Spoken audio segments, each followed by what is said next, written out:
Good morning, strangers! Today I'm playing Super Robot Wars Original Generations. My levels are off.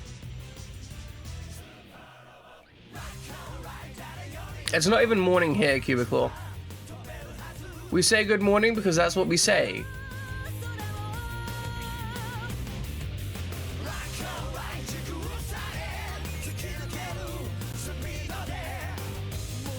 It's actually early afternoon here. But in my first stream, I said good morning, strangers, and now I do it every time.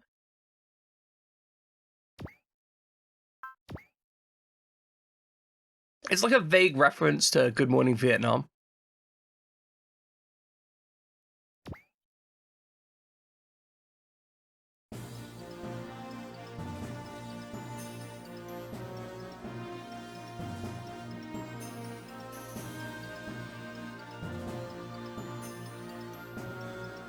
Okay, so let's see, what have we got today?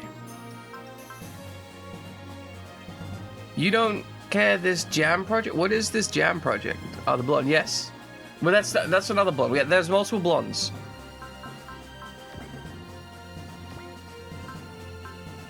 We've got... Oh, she's not blonde. Never mind. There's another blonde, though. Yeah, we got Radis. He's blonde, right? Done it in a day to be on time for stream. What the fuck are you doing for yourself?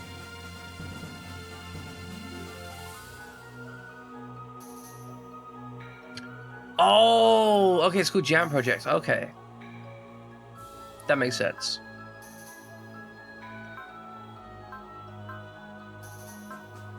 Excellent browning. Not a blonde. Very pretty, though. Why would you drive 9 hours? It just sounds like hell. Why would you live in Australia? That just sounds like hell. Alright, we got Kashuya. We also got Leona. Okay, so we got Kashuya back. Since we got Kashuya back, we should probably put her in another mech. Because she doesn't actually need the Grunks Type 2. What she needs is the Gigaskundo.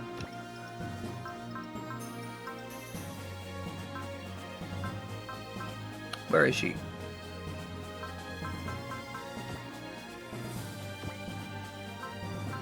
Because the Grunks Type 2 is kind of feels like more like Tetsuku's energy.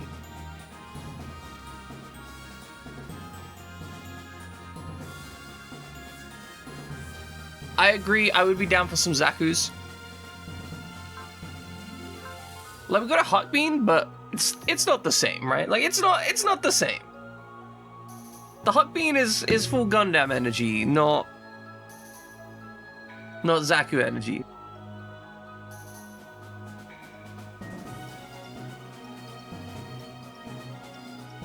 Now, to be fair, there are games with big Zaku energy. It's the games with actual Zakus, for that matter.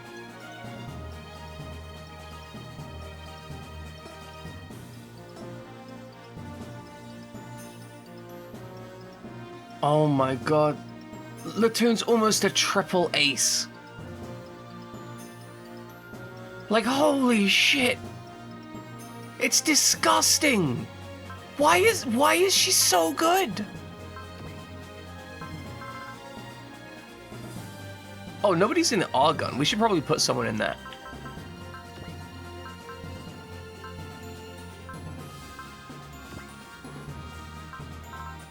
Okay, Argon. Who, you know what? We had Rio in there before. I think Rio's still a good choice.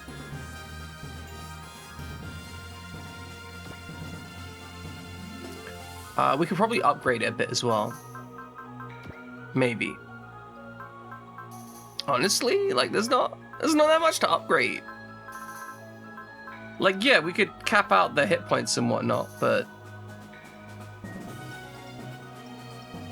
I don't know that that's really gonna get us anything. I mean, it did get us enough defense.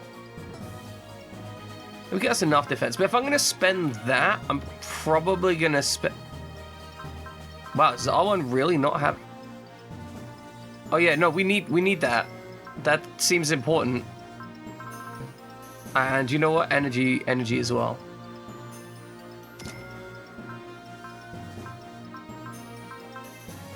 So it's technically not a mobile fighter, but I think that stat line buff is going to be important regardless. We'll make this guy fatter. Absolutely.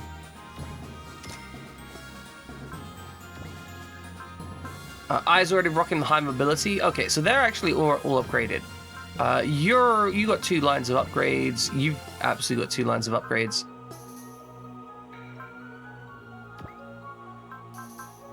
Does anyone need weapon upgrades? I mean, you probably don't. I mean,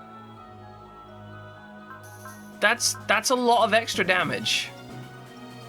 That's extra 800 damage off the Rush Saber. Like, so this would do more net damage by the end of it, but it has less range and less accuracy. This 1 extra range.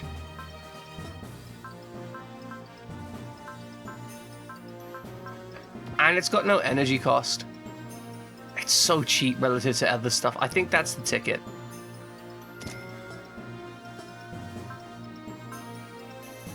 One of these days we could get Masaki something nice. I'm not going to, but we could. I will never buy Masaki something nice, I think.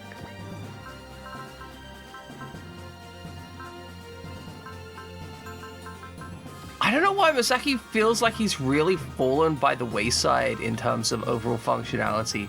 We'll get him some energy upgrade.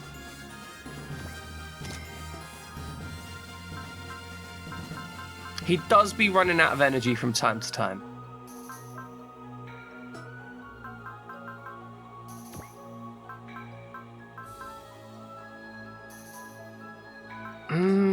I don't feel the need to give the Grunks upgrades right now. I feel they're both in a decent place where they're fulfilling a role, basically. Alright, save this in the second slot because we spent like 300k.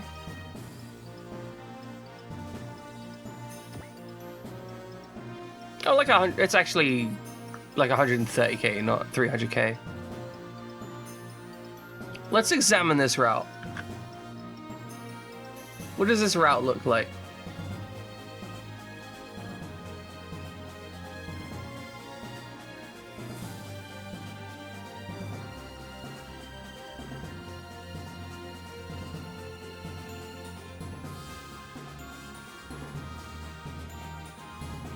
Aw, come on, you didn't even travel that far. It's just like... You just kind of sliced the tip off. That's not even like massive transcontinental. You just like whoop, take the tip off. That's barely leaving your driveway in Australia. Oh, did we get any new parts? Oh, okay, we have got some new Zeo armor. We want to put that somewhere. And we want to put the Hero's Mark on someone as well. Those are both good. Alright, that's squared away. We're not changing that. Radar module, HD thrusters, so that's enough mobility to dodge. The radar gives extra range, and the Tesla Drive S is just the high mobility. Okay, so you can move through water, which is somewhat useful on occasion. What does the Hyper Jammer do? Oh yeah, that gives you after image. That's very powerful.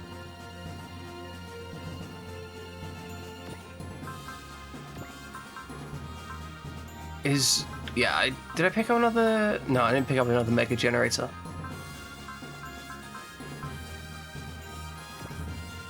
Okay, maybe I can do something with this, right? Maybe I can bring this thing up to being like actually kind of good. Do we have... Like, even if we give him 2 servo motors, he's really not going to be doing much with them.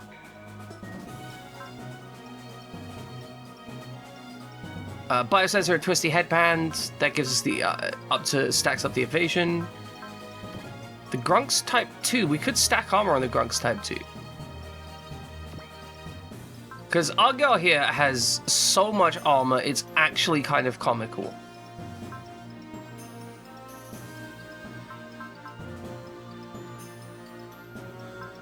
Yeah, you know what? I think this is it. We give you the Zeo armor. And we'll give you some Chobam armor. And then we'll take you and we're gonna switch out this beam coat for the Hero's Mark because, oh no, that's 25 mobility, never mind. That could go somewhere else that would be higher value. Like that mobility could go somewhere where it gets some use.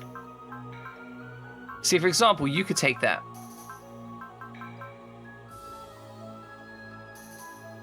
And because you're actually getting hit from time to time, that's still pretty solid. Then again, if we put the Hero's Mark on you, we actually get you to the mobility point where you should start actually dodging enemies.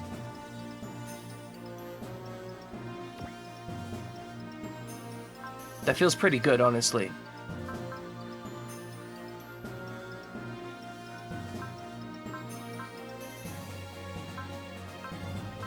Alright, so we got beam coat, beam field.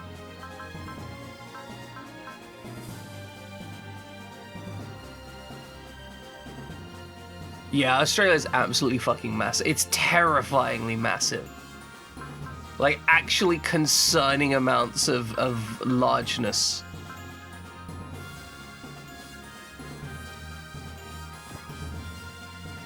I think I'm gonna rock with this because this might actually make the Sidebuster do work.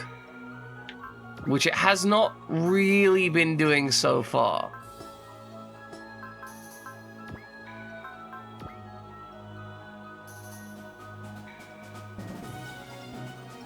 I genuinely, I could not imagine doing that on a bike.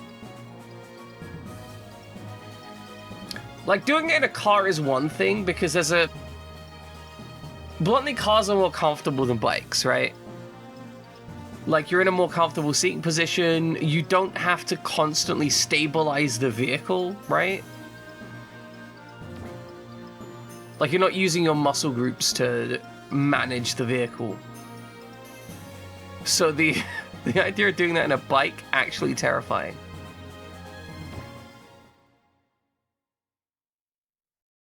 I can see how it'd be fun, but I can see how you'd never want to do it again, right? Ingram's in I don't even know. It looks like a streamer's bedroom where they've just got like that gradient lighting in the background. Ugh. Who are you? Remove the shackles! I don't know who this voice is, but I think that might be a good voice. Just remove the shackles! What? If you can't remove the Gozo shackles, you'll once again be... I can't travel to that side as I am now. There aren't enough factors. That's why I can only leave this matter to them. The ones I met in the other world. My... Huh. What was that? Was what my memories? Is something wrong, Aleph? Didn't I tell you not to call me that? Oh, did you? But you're just a Balsham, a marionette. You're not a pure-blooded Balmarian like myself. I suggest you don't forget that.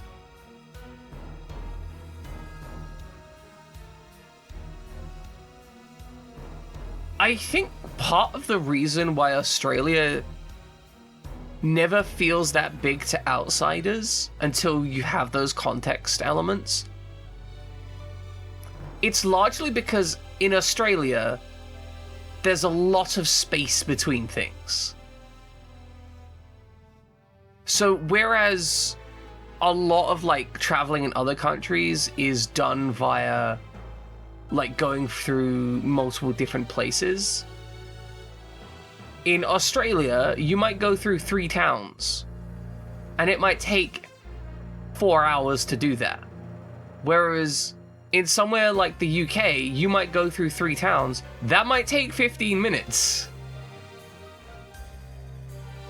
And I think people are just, they don't really understand a number. They kind of understand, like, the amount of places gone through, and they understand the time it takes, but they can't really contemplate a number or a scale of a map or something, right?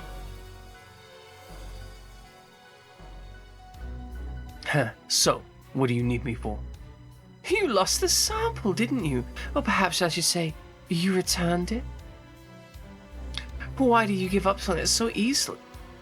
I didn't. It was a necessary step to elevate them to Gibol class. Yeah, so this is another thing. There is very little, like, free land in England. So, in a lot of America, you can just kind of, like, on the outskirts of towns and stuff, like, the land will be owned by someone, but there's also a lot of it that's just kind of owned by the state and just kind of sits there and doesn't really do anything. And there's a lot of that. Like, it's not a state park or whatever, it's just some space. Whereas in England, everything is owned by someone and serves some purpose.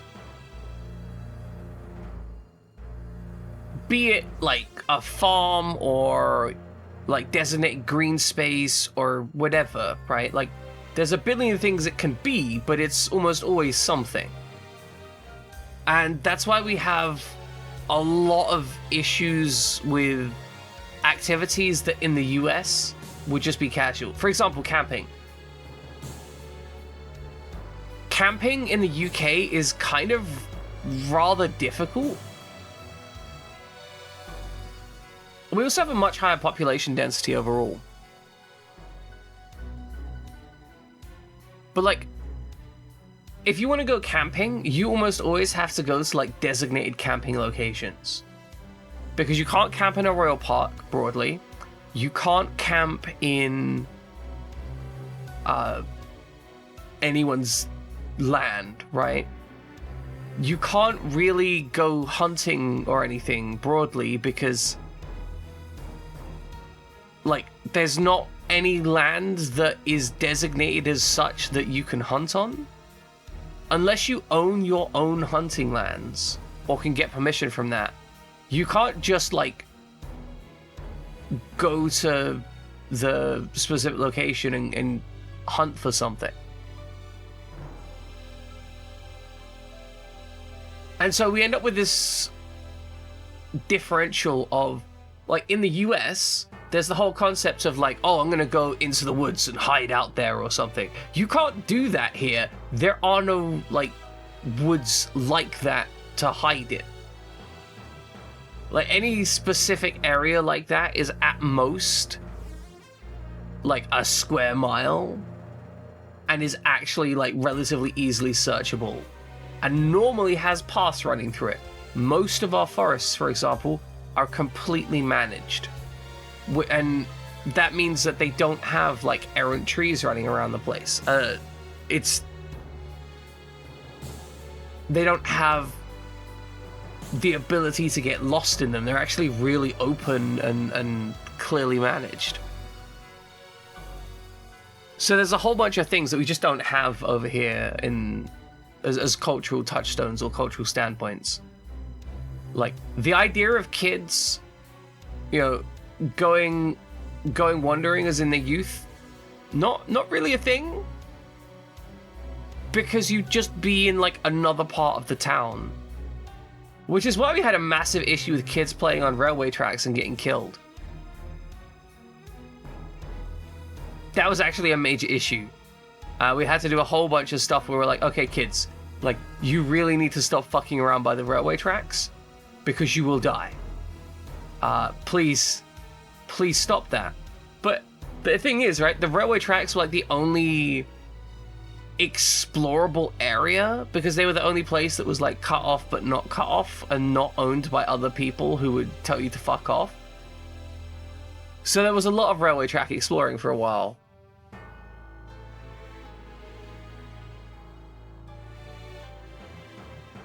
Don't get carried away. Unless you want me to correct you myself, of course. I feel like Atad is... She's one of those people that tries to dom people that have literally zero interest in being dominated. Like they're like, oh, I've got this big dom energy going on. Like I'm definitely a dom. But they try and force it on other people rather than just being like, hey, I'm a dom. Does anyone want to get dominated? I'll keep that in mind.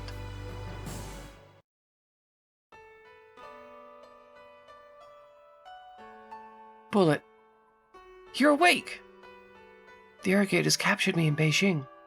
After that, it's no good. I can't remember. You don't have to remember anything you don't want to. You're safe now. But did something happen to me? Did I? Nothing happened. It's okay. Don't worry about it. You're a bad liar, Bullet. I caused a lot of trouble for everyone, didn't I? I'm so sorry. Kashoya. And thank you, Bullet. Why are you thanking me? Well, you were the one that saved me, weren't you?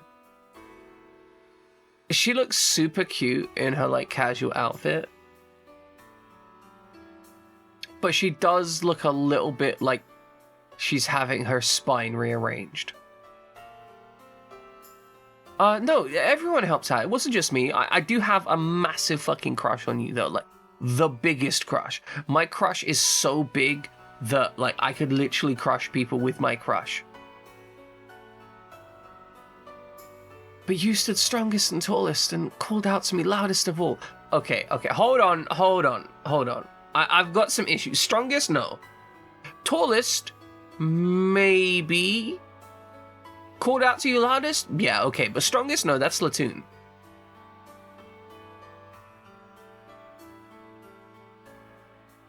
Or at least, that's what it felt like.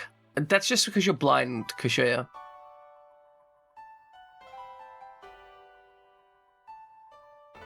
Kashoya.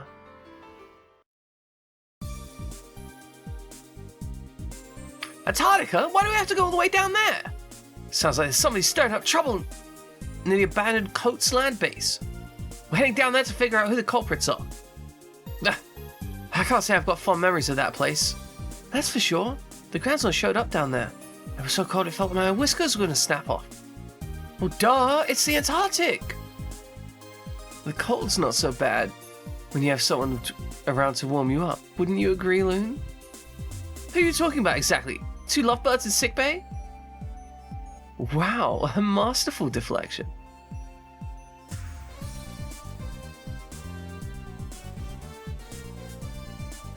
I doubt it. I'm gonna be real. I don't think Kashoya... I think Kashoya is one of those girls that in anime just kind of doesn't know what like sex is or romance is at all. She's the kind of girl to get to like 27 and be like, oh, you want to take off my clothes? But why would you do that? Then we'd be cold. You know, like that kind of energy. The kind of person which you're like, when you say you want to lick them, they're like, that's really weird. Why would you ever want to do that?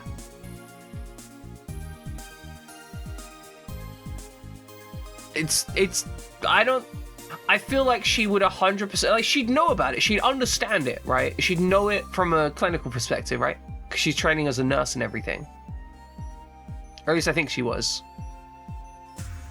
But like she wouldn't imagine that anyone would ever be interested in her in that way.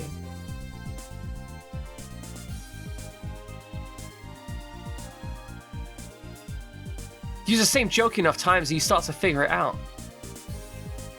Wait, what are you guys talking about exactly? Misaki, you idiot. We're talking about Bullet and Kashoya. Rada's looking after them, and let's just say ignorance is bliss. Ignorance is bliss for Rada? Why is that? Seriously, you don't get it? No? You've got to be kidding me. These dotted lines are so obvious even I can read between them. Presumably every time it turns black, there's actually a threesome. So what happened there was they just had like a foursome on the cache, right?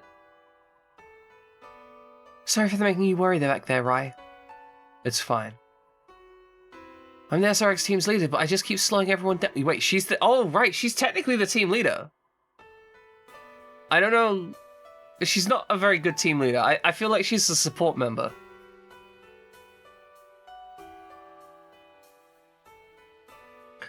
I feel like Radis is 100% the actual team leader.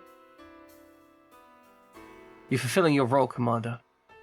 Let's not kid ourselves, right? I only got the rank of captain because it's more convenient for retaining classified information. I think that's reasonable. I know it's silly to say at this point, but I honestly hated joining the military. My one hope was that linked by the T-Link system my father created, I'd be able to feel some kind of connection to my dead mother and sister. They had the same power as you? Yes, they became test subjects for my father, and then they died. They weren't the only ones. There were countless others who became subjects for my father's experimentations, including Ryusei's mother. Are you serious? Yes, I only found out about it recently, but it sounds like she had a power similar to my own. A power to do what, exactly? The power to cause effects with your mind. My father's laboratory, they called it telekinesis. That means the T-Link system is a system drawn upon to amplify that power, to manipulate objects from afar and generate special force fields. Does that mean you're what they call an Esper, Commander? All humans possess some level of psychic power, but the way we manifest it and at what strength, it varies from person to person. For some people, it might never manifest at all.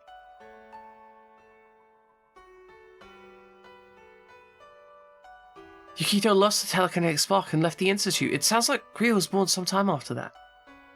My father didn't just use my mother and sister, but Ryo and his mother as well. Ryo might have found that out during the investigation. I just don't know what to say to him. From what he's told me, he doesn't want you worrying about it, Commander. Oh? Ryusei's not a child. I think he understands what you're going through, in his own way. I bet he is. I really can't believe myself sometimes. I always think of myself unable to let go of the past. Please don't do this, Commander. I'm not a emotional support character. I just want to get back to killing stuff and being the Iceman. I can't really do this conversation with you anymore. I really and truly, I don't know why you're talking to me in my bedroom. It's kind of weird. Presumably there's going to be a sex scene soon where we have sex because you can't get over Ingram. And I'm just like your emotional punching bag. I'll do it, but I'm not really into it, you know? I'm kind of a dead fish in bed. What? Anyone can feel sorry for themselves. We're not the only ones shouldering tragic pasts.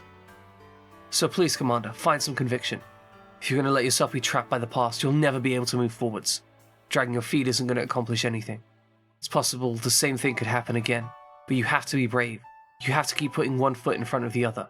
I learned that firsthand from being on the Hagane and meeting Kiyosuke, Misaki, and the others. Interestingly, how he only mentions the men that he's met, not like anyone else. One foot in front of the other. Yes, that's how you walk, right, Radis? That was what you were referencing? You were making a metaphor about how I need to take a walk forwards. But if I do that right here, I'll walk into the wall. Alright, Rai, I'm gonna move forwards. Both as leader as the SRX team, and a crew member of the Hagane and the Hiryu Custom. I've got a lot of people to fight for. And if I don't, Excellent and Loon are just gonna laugh at me. I think she had a higher pitched voice before. I think it was more like this, instead of like this. You keep having to glance over to see what the actual text is.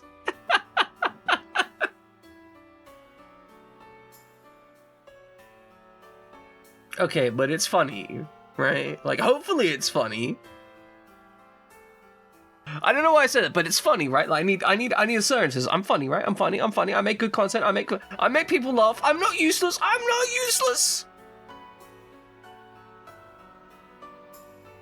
I mean, I do it to entertain, hopefully. Let's go, Rai. We've got work to do. Roger that. Oh, that smile. That Radisa's smile there, damn. That smile, it works for me.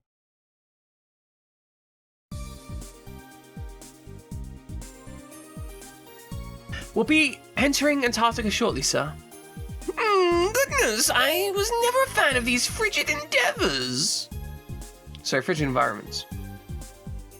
Not a fan of the cold XO?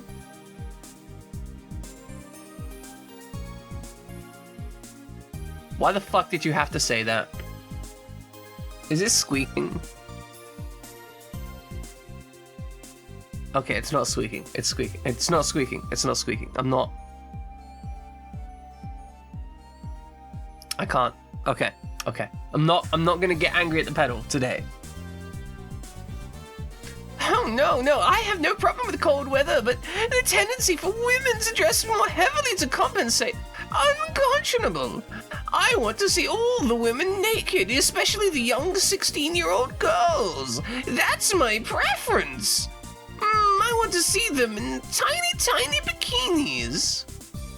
Because I'm a dirty old man. I figured it was something like that. Have we received any new intel about the Coates land base? It sounds like a Ladybird flight with 2 F-32s is headed there right now. Not seeing any corresponding flight plans, though. Doesn't sound like any DC remnants. What do you think we're dealing with? I imagine they're not hostile. A bit of a nuisance, perhaps. I have a general idea of our Antarctic guests, maybe. Any guesses, Captain? Considering the location involved, probably the EOT Council. That seems likely, doesn't it? There's rumors of a number of prominent members escaped the tragedy at Geneva as well. And yet we haven't received so much as a single transmission from them.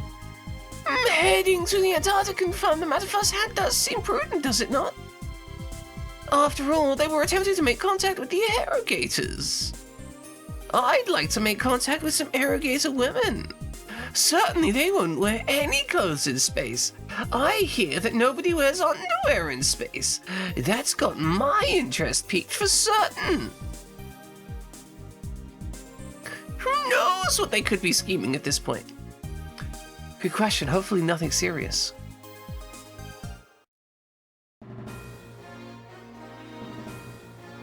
Frozen Ark. If your arc is frozen, consider contacting your doctor.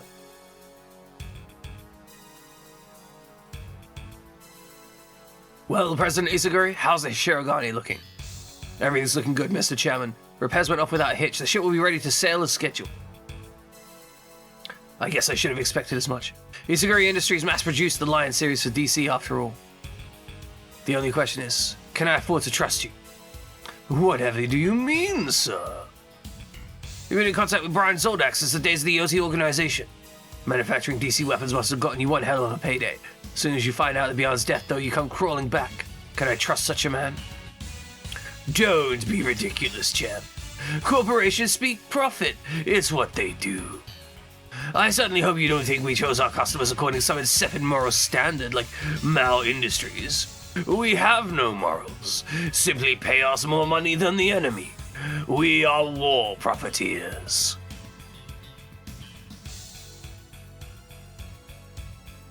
Fine. You deserve credit for repairing the base in the Shirogane at least. Thank you, sir. Now, about the you-know-what. We've been putting him in the you-know-who. It's been quite interesting. Are you just executing landlords? Is that what you've been doing, Frank Chapman?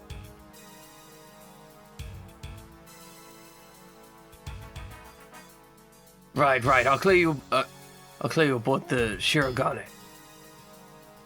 I can't thank you enough for the accommodation, sir. Oh, I can't wait to see the White Star with my own eyes. If things go my way, I may just be able to make a new business partner out of this situation. I'm already telling you that I'm going to make a deal with the Arrogators, because I have no morals. I will happily kill you and everyone you love. There is one hanging thread that concerns me, however.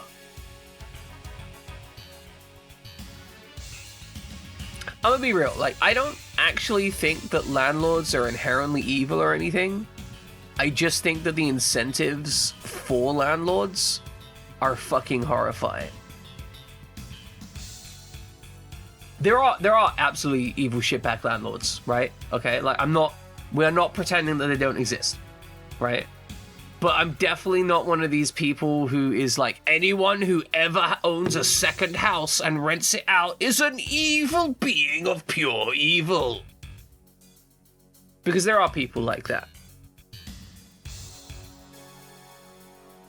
Like, I just feel that we should change the situation, we should change the setup to not incentivize price gouging. You know what? Satan isn't evil. Satan was basically told by God that, hey, you need to submit and serve humans forever. And you know what? If I was told that my entire existence was to be actual servitude to human beings, I would disagree with that as well.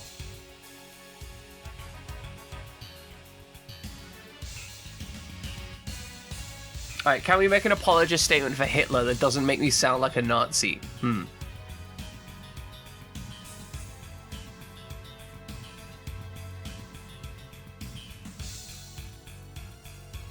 You know what? Apologist statement. Hitler did actually execute one of the most evil men in the world. Himself. Can't be that bad.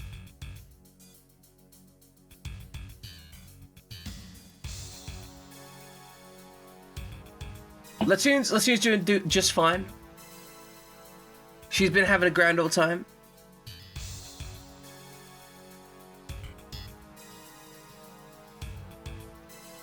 Right, but like, I can sympathize with Lucifer, right? Like, Pixar, I think you can acknowledge that depending on exactly which interpretation of the story we got, right? Like, I can look at I'm not going to piss in contest, assuming that trying to see who has better worshippers. But yeah, like I can look at Lucifer and be like, okay, I can understand how this would happen, right? Like, I'm just saying, right? You know, I wouldn't put myself past being pissed off in the same situations, right? I can't really sympathize. Can't really sympathize with Hitler. I don't. Like, there's nothing that he's done where I'm like, oh yeah, I can kind of understand that. No, it just feels like he was a piece of shit, through and through piece of shit.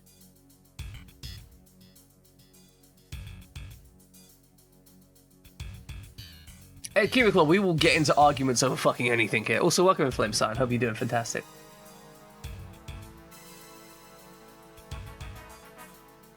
Yeah, no, that's a fair argument, right? Like, depending on how this is the whole issue, right? Lucifer is not written in the Bible as being a intentionally sympathetic character, so there's a lot of like subtext interpretation stuff. If angels weren't given the same free will, then, well, maybe that's bad. Like, I could see there being an argument for that being bad. Fighting to have your own free will, not necessarily. Like, my point is, there is more sympathetic arguments to be made there. I think someone could make a sympathetic argument, right? I don't necessarily know if you can put it all out there, but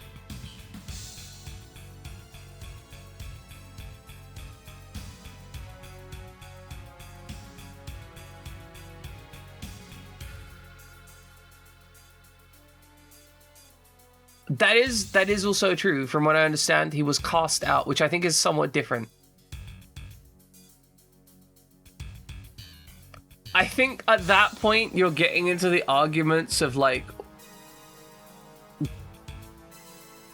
that's actually a point. That's actually a point. No, you bring up a good point. If maybe he didn't have complete free will, maybe he had some free will, but not the supposed complete.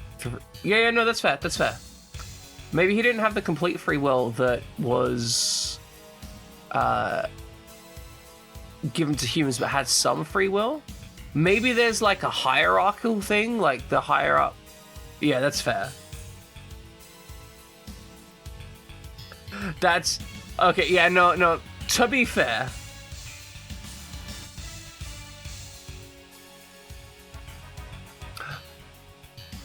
see, Fried Jam, I will put this towards you, right? If you're having this discussion, then you're kind of opening up to be to have discussions put towards you, right?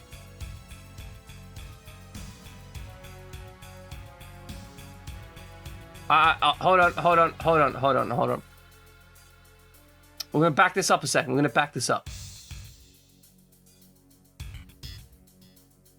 Pixar, your statement could be potentially incredibly inflammatory.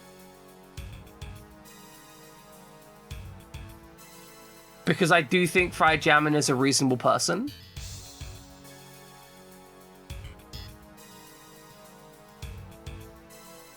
So I'm just saying, make sure you don't start a fight.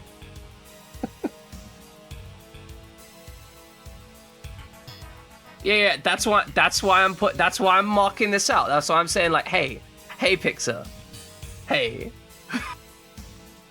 The shit you just said could easily start a fight and piss people off. So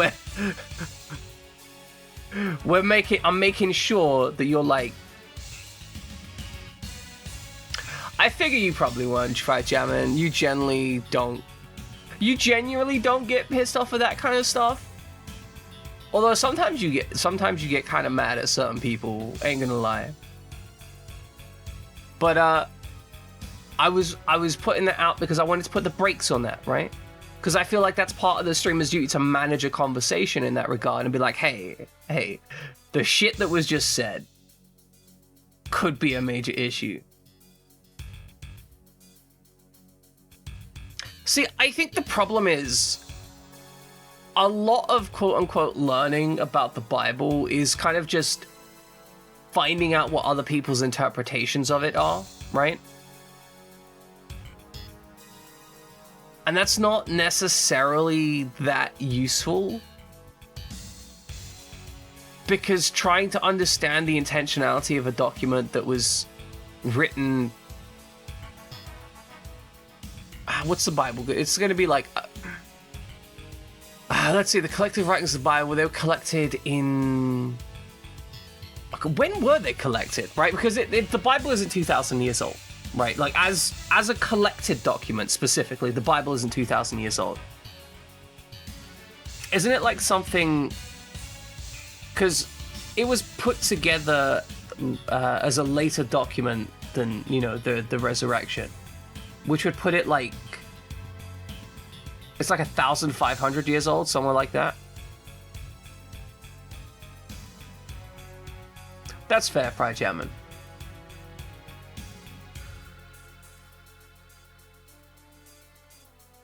You know what? I think it applies to the consideration of, you know how I made a statement in Fried Jam a while ago about how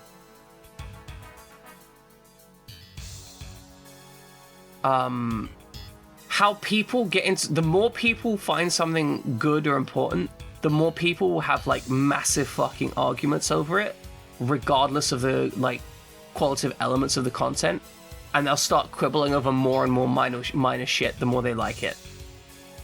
I think the Bible has a lot of that with the issues of it, because the broad strokes of the Bible, especially the stuff that Jesus was teaching, was like, hey, bro, don't be a shitbag. Like, bro, just kind of spend your life not being a shitbag. It's not that difficult. right? Like, and then a whole bunch of people have fought wars of exactly how to not be a shitbag.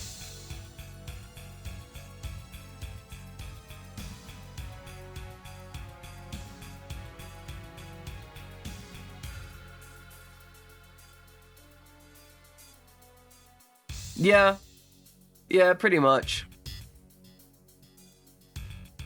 I'm actually gonna put a dampener on this conversation just because I think at this point we're probably just gonna be retreading ground that we've already discussed before with Pixar. And you know what? I'm here to shoot robots today. I feel like that's where I'm going today. Let me guess. Nepal Mohal? Precisely. He's an auspicious one. Does he intend to bring us to the White Star?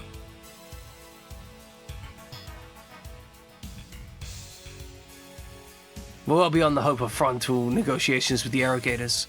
Our only chance of peace with the Earthsphere is to have Nibal take us to their leader for face-to-face negotiations. He claims we'll be able to avoid being attacked by the Arrogators if we go with him. It's too early for this shit. I don't have the energy. I can't even drink coffee.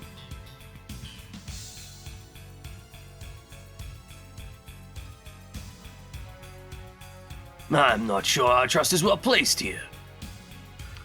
It would seem we're once again lacking the proper decorum, gentlemen. Huh. I've judged you to be all men of appropriate vision. I'm treating you as state guests, I'll have you know. You say whatever suits your purposes at a given moment, Nepal. As do you, Mr. President. I beg your pardon. There's no time for trite arguments, gentlemen. We need to be the Shirogane ready as soon as possible, and... Battle stations!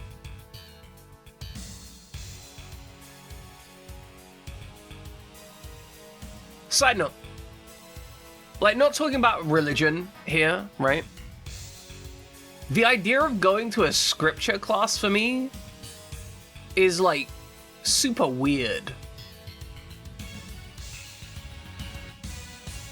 That's not, like, a concept that I'm familiar with in the UK, right? We've no time for argument, gentlemen. We've got shit to do.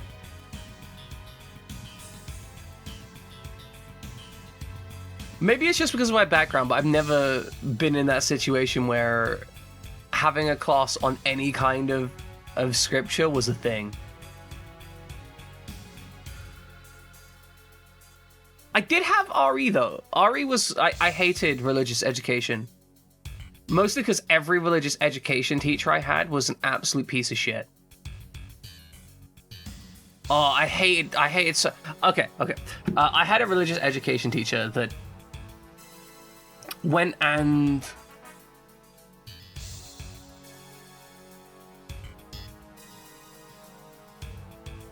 Yeah, no, I could see, but the thing is, to me, that's just history, right?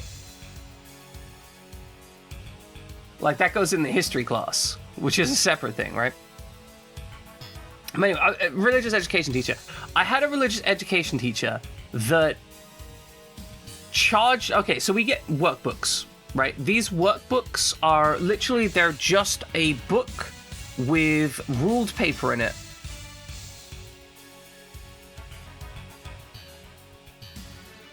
Oh, that's actually really cool. I'm not gonna lie. That actually sounds fantastic.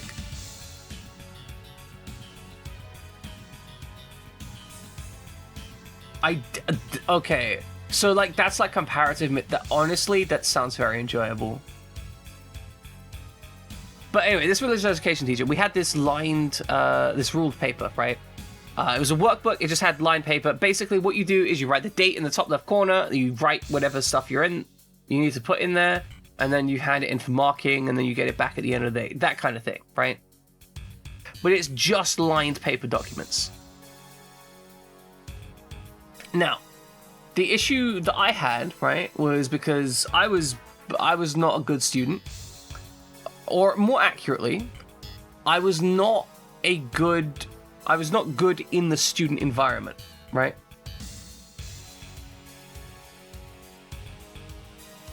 Oh yeah, the flood mythology has been in, like, that's been in multiple religious doctrine. And also, like, just mythologized as well. That is not a unique Christian mythology.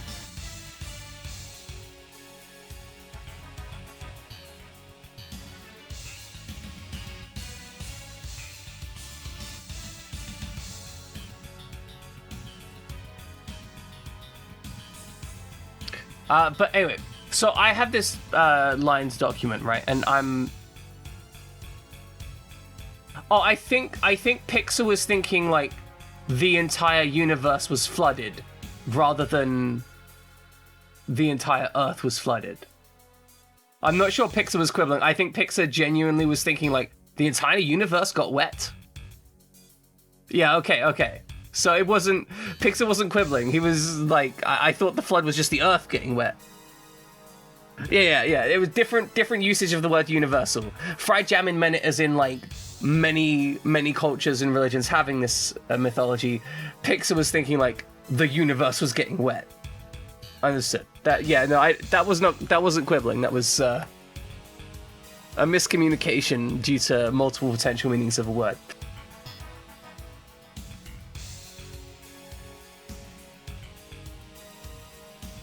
But yeah, so I was not a perfect student, right?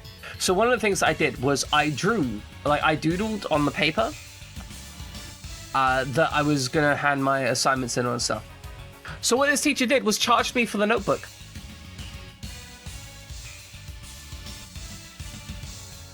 Like, they charged me for the notebook and were like, okay, here, you're gonna pay, because you doodled on it one time, you put a little smiley face in the corner.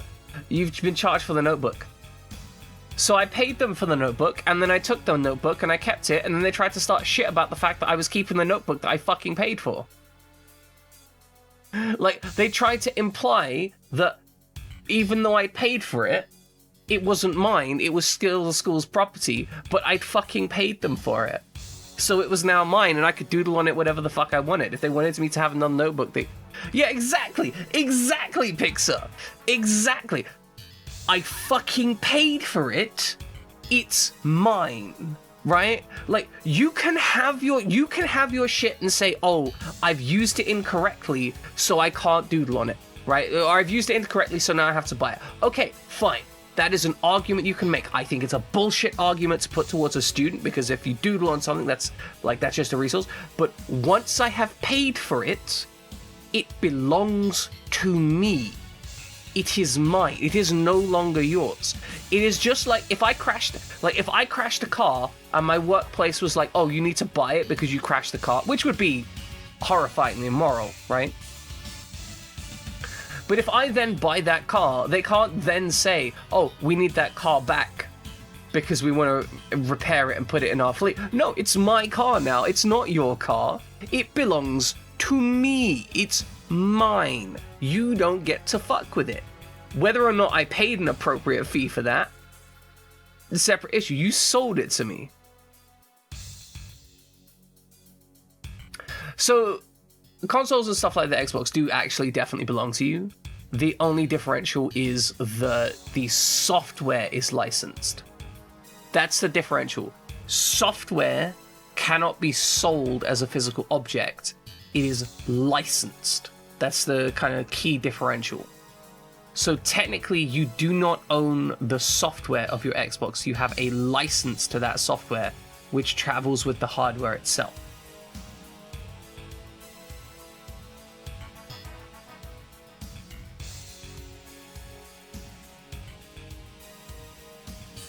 But the actual hardware, by almost every consumer rights legislation, you just own the hardware. That's your physical hardware. You can do whatever you want with it. There are some situations in which you don't own hardware, but almost always that's set up where normally it's for like industrial hardware, and normally it's because you're leasing it.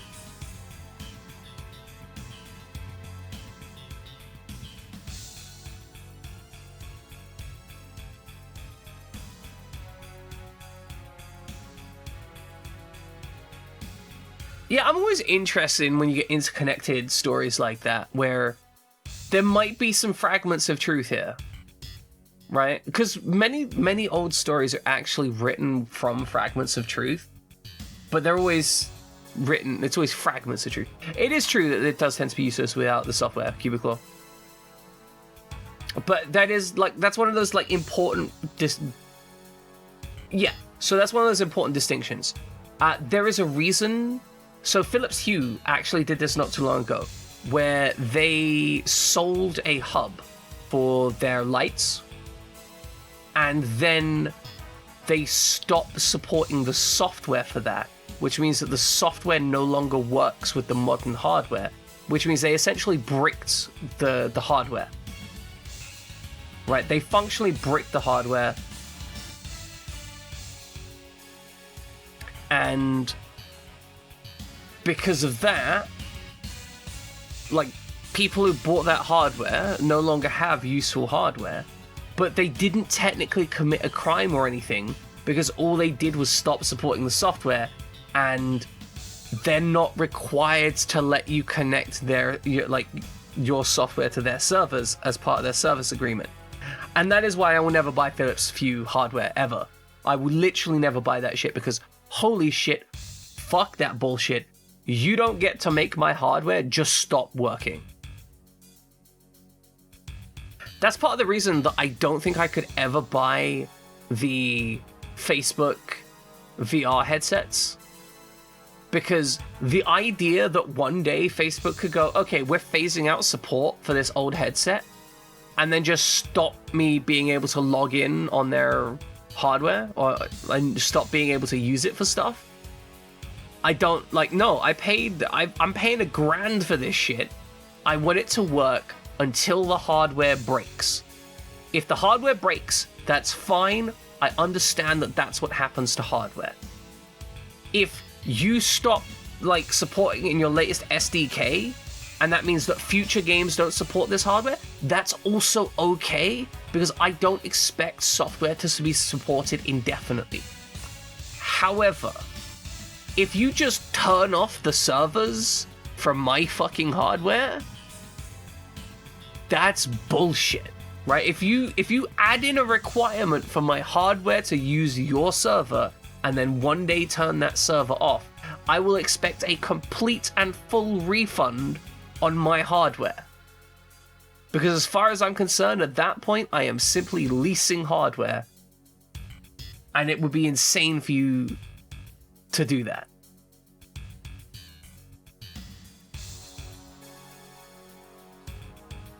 I love how I say, like, we're stepping away from the religious discussion, and, like, Pixar's getting straight back into it.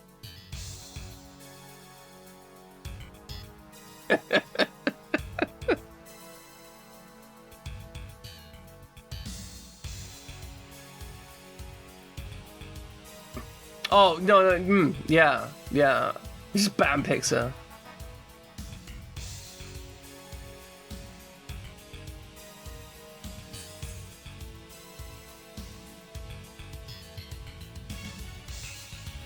No, it's okay. I know Pixar. It's not too bad. But I am attempting to move past this. I do understand, but I don't want to end up into, like, another religious argument this morning.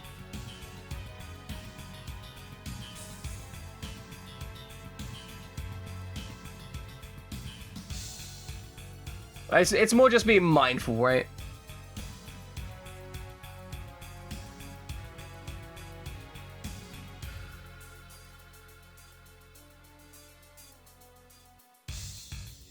See, because I actually, like, I kind of enjoy talking about this stuff, but I also know how toxic it can be. Like, toxic in terms of it can... A lot of people have very, very strong opinions on this stuff, right? And it can become very emotional very quickly.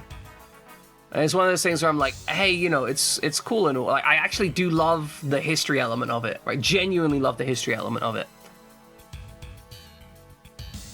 Yeah. You're right. Latoon, we haven't spoken to Latoon yet. She's not been involved in stuff. She's been wrecking shit in the last mission, but we haven't spoken to Latoon yet. Also, we're an hour in, I still haven't shot anything. We're picking up a heat signature beneath the ice floes. What? Is this a warship? Oh, fuck. I forgot this. This thing has a giant drill on the front of it. And it just... It goes underground and grinds through stuff, and it's amazing. No, this is impossible. It's piercing through the ice. What madness is this? Are they trying to destroy one of the few remaining Noah-class battleships? This is Elzum V. Brandstein, captain of the Kuragane speaking. Brother, huh? So you're Mayor's son? I take it you're the chairman, Carl Streisman of the EOT Council? That's right. In that case, I'd like to know where you plan to take the Shirogane. And why should we tell you anything? Very well, son of mine, I'll answer your question. Chairman? We're going to use the Shirogane to make a temporary escape from Earth. So you plan on abandoning those who stand against the threat to the planet, and choose to save yourselves instead? No, we're going directly to the Arrogators in order to preserve the species. Even knowing full well that it may sow further chaos on Earth? I'm not like you pathetic soldiers who only know how to fight. Jesus Christ, Carl! Bro! Damn! Throw an absolute shade. I go to the White Star as a politician representing Earth, with a mission to secure humanity's future. Ah, so your destination is the Cursed Silver Star. You claim to be doing this for the future of humanity. Unimpeachable motives, in principle. However, do you not see that your machinations are only going to throw the Earth sphere into greater turmoil? Such is politics. How could you possibly understand having served under Maya and beyond? They only know how to rely on the military might to get things done. Your kind deceives the masses. You would even go so far as to sell out your home planet to save your own skin. If I was to comprehend your way of thinking, I would be all the worse for it.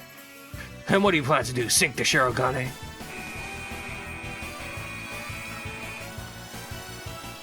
We're picking up a gravity quake, sir. Arrogator mobile weapons whooping in. Okay, we finally gonna shoot stuff? Arrogators! Who are they here? Didn't we have an agreement? As I stated previously, we are far from a monolithic entity. I've come too far to die here. You needn't worry. It appears the Kuragane came here to protect us, does it not? Did they really? Right then, prepare the Shirogane for launch, on the double. Major Elson, what do you devise? Defend the Shirogane and prepare my Trump for launch. The Mark II, that is. You're gonna protect those cowards, sir? We need to shed light on a great number of truths, and for that, we need Streisman. And the Shirogane too, of course. Now then, I leave the Kuragane in your capable hands. You plan on fighting them alone, sir? I do, more to the point.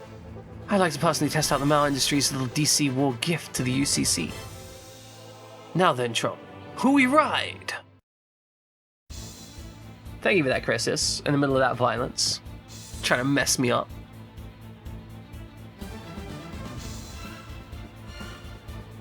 Okay, so I think we just need to dive, right? What's your status like? What do you got? 130 mobility is not much. 250 evade is decent, but he's still gonna have like a pretty high chance to get hit. He does have G territory and after image, so that's pretty decent.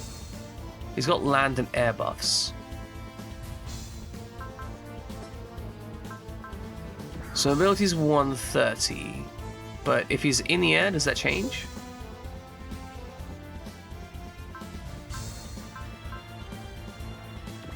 Status. That's 130, yeah. I don't know, they're not here. We've got two other battleships here instead.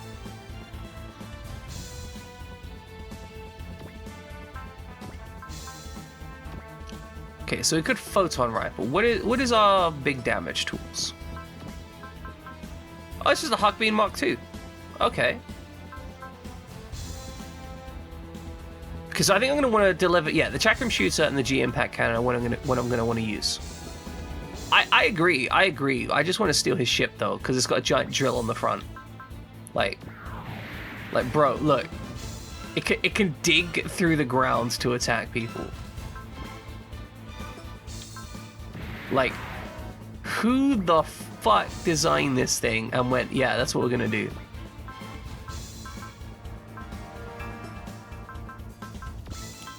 Bro has Excel as well. Okay.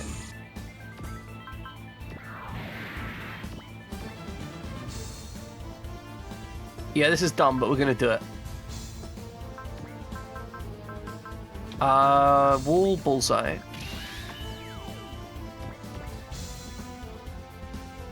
We move up here. Good. Beautiful. I don't know if this is a good decision, but we're doing it.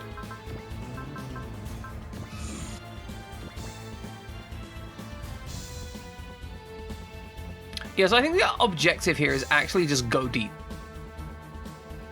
Because what should happen here is the Kuragane should be able to absolutely shoot. Oh wait, can it not shoot when it's dug in? Shit. That might be a mistake.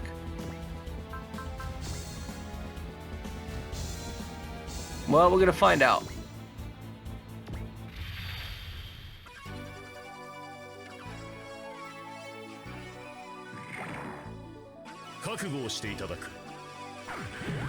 This ice background is dope as fuck. It's been a while since we've been in the ice. Okay, excellent.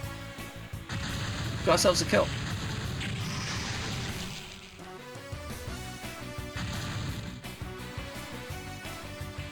Okay, so I may have made a mistake putting that thing there. It's possible that was my error.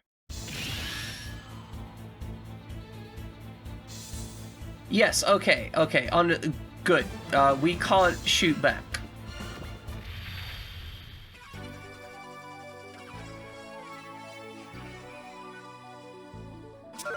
So I've really fucked that. I didn't realize what digging does. I was just like, this looks cool, let's do it. Turns out you can't shoot when you dug. Though that does seem incredibly powerful. Because if we can't shoot, but we also can't be hit, that feels kind of broken OP. I hardly expect this to be all the forces they have. I'll be fighting an uphill battle if reinforcements show up.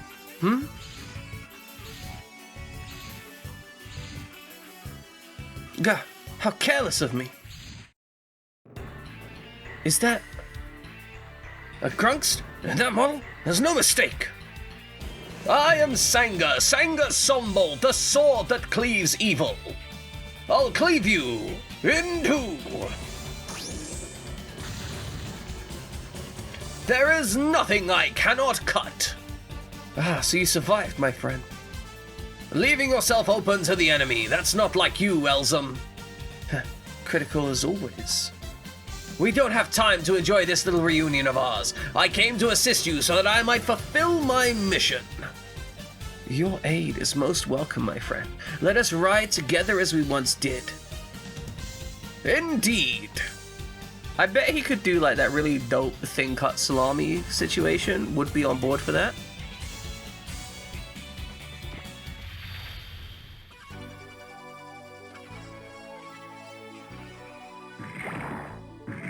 Like, you know when it's razor thin? For some reason, like, thin cut salami just is tasty. Ow! Why are you so mean?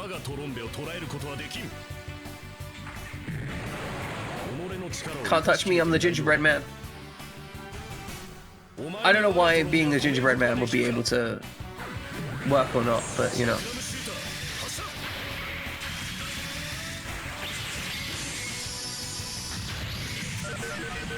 It's fine, we're gonna have to shoot a lot of dudes, it's okay.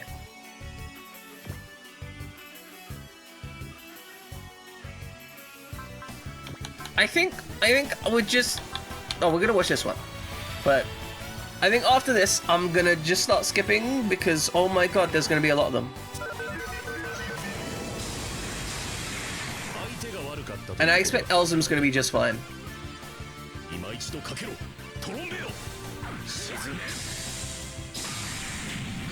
Finish work! Oh yeah, work done. Good. I hope the work was done to a standard which you can choose to no longer care about it with. Like, that's the dream, right? You do it well enough that you don't need to think about it. God, I love the backgrounds in this game.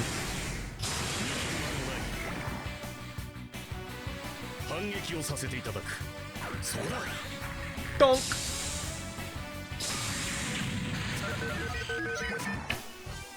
I feel like he's got a decent donk on him, but it's not the big donk, right? He's just kind of gently weakening people. I was kind of hoping for a massive donk. Also, we have a ship that we've run into the ice.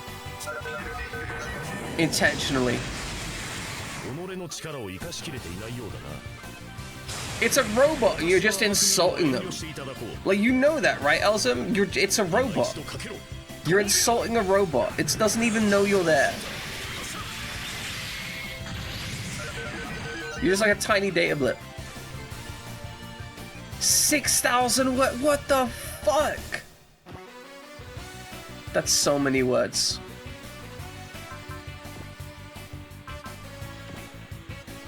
It's like too many words. I know it's not your record, but also still, what the fuck?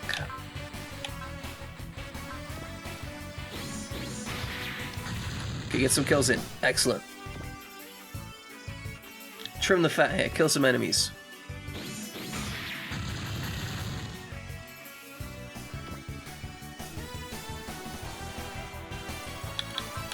Get that Sanga Sombold.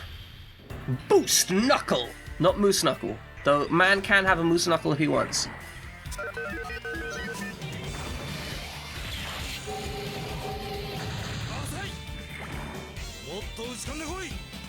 God, that sword's so ridiculous. It's just hanging out behind him. It's so big. I agree. I support word limits.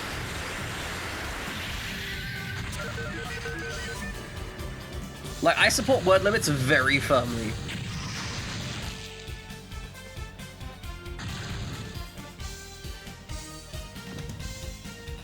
I love how we're killing this stuff and then Sanga Sombold is just like, I don't know, wiring the money to our account.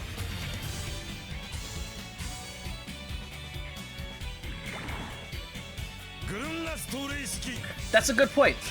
The solution is never prioritize anything.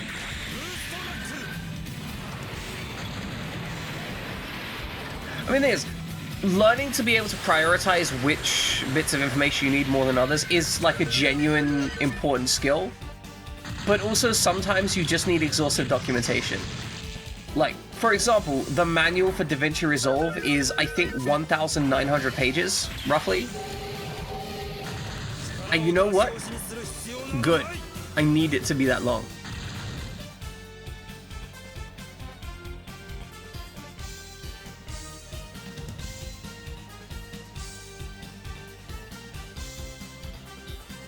The thing is, as long as you hit the key points, you still get the marks. And if they skim it and you hit the key points, then you get the mark regardless. So it's all good.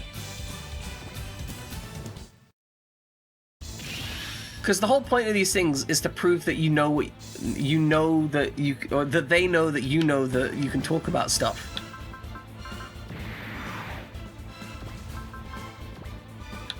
Okay, so things didn't go well this turn.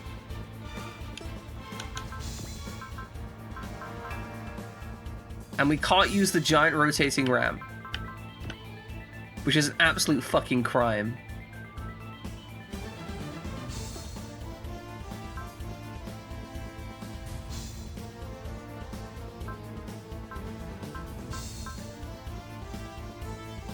Yeah, that's true.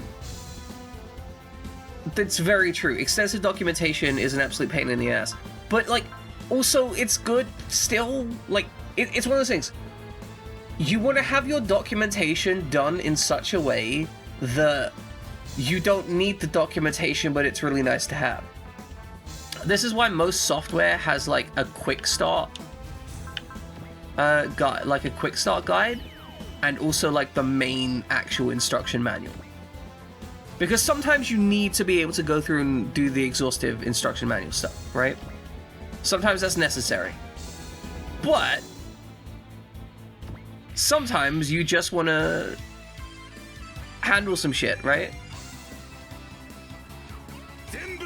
Like, if you had to read a 200-page document just to open Photoshop, nobody would use Photoshop. But if you want to do, like, some hyper-specific color management thing in Photoshop, then yeah, maybe you want to flick through the document.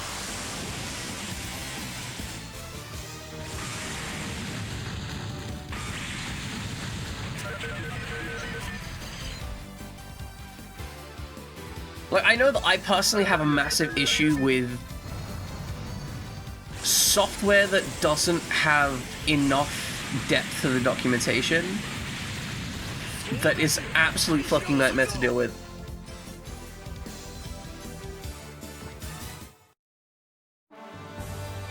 Oh, here your customs coming in. Ladies and gentlemen, we've got him.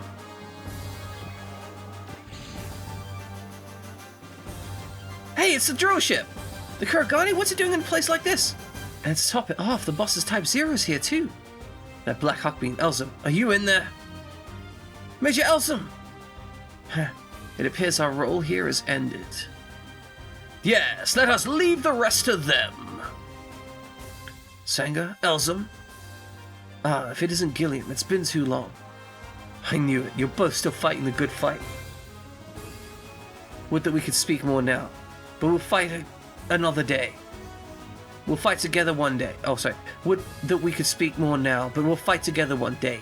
Look after my brother and his brethren in the meantime, my friend. Consider it done. Kiyosuke, Bullet, do not forget your daily training. Roger. Right. Wait a sec. Aren't you forgetting someone here? Speaking with you can be as exhausting. Speaking with you can be as exhausting as a day of training. Wow, ouch. And with that, I bid you farewell. Until we meet next time, brother.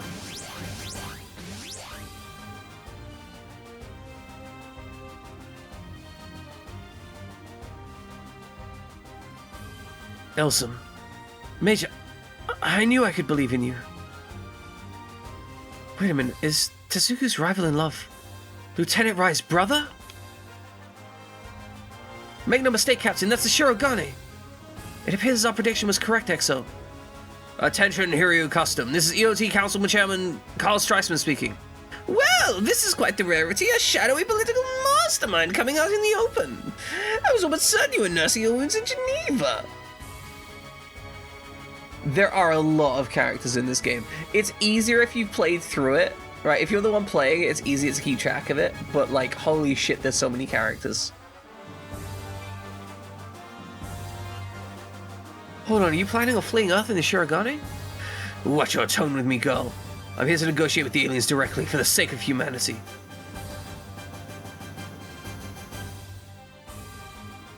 Does Mecha count as Gundam, or does Gundam... Mecha predates Gundam. Gundam is the Gundam series is a mecha series. But the mecha series predates Gundam by a significant amount, actually. To the point where it was one of the really early forms of anime. Like, when... I think you can find mecha anime in black and white.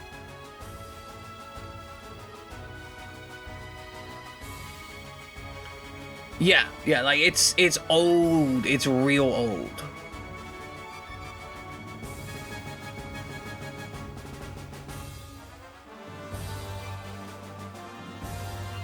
I think if you look at stuff that would be 100% considered a mecha series, like stuff that is inarguably a mecha anime, you're looking at like the 1960s.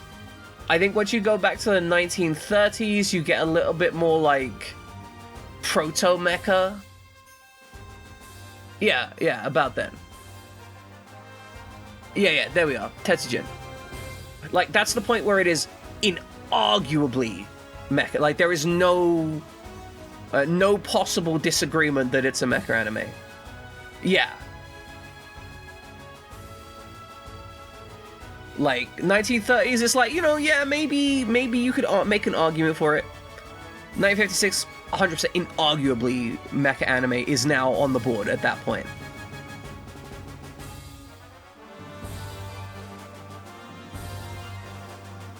And I think the first Gundam was like 1986, off the top of my head.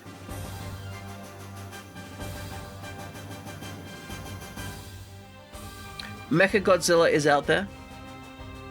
Multiple kinds. Watch your tone with me, girl. I'm gonna negotiate with the aliens directly for the sake of humanity's future. By which you mean you're gonna offer them Earth on a silver platter? There's no place for me military grunts to meddle. Just keep your mouth shut and protect our ship.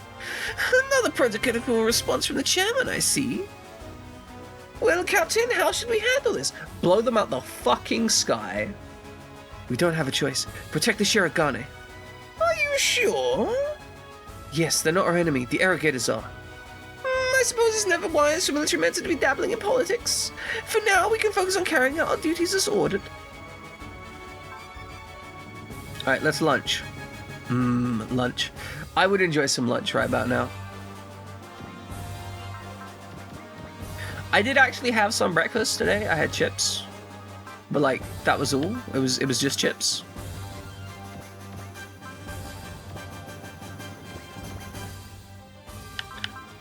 Oh no, we have to leave someone behind. Okay, who are we leaving behind?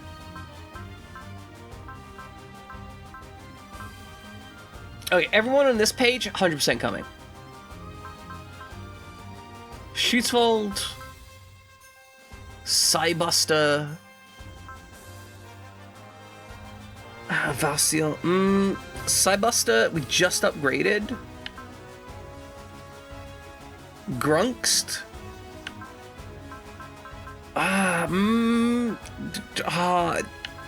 We gotta leave somebody behind.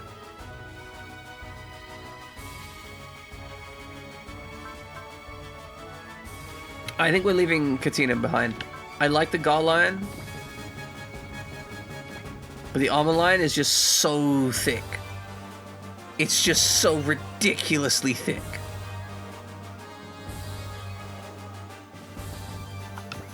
Alright, Latoon, I want you up front here. You can get all the way back here.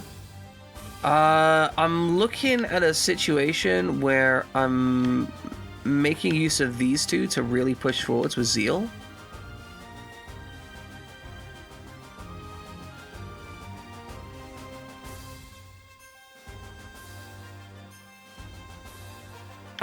I want a girl here in the second rank. So if we put you over here, you know what? We'll put you up here. You can support Latoon because these two work pretty well together. Although you work better with Latoon, so maybe something like this, and then we'll put you back here. You have the extra speed that Tyson doesn't, but we'll live with it.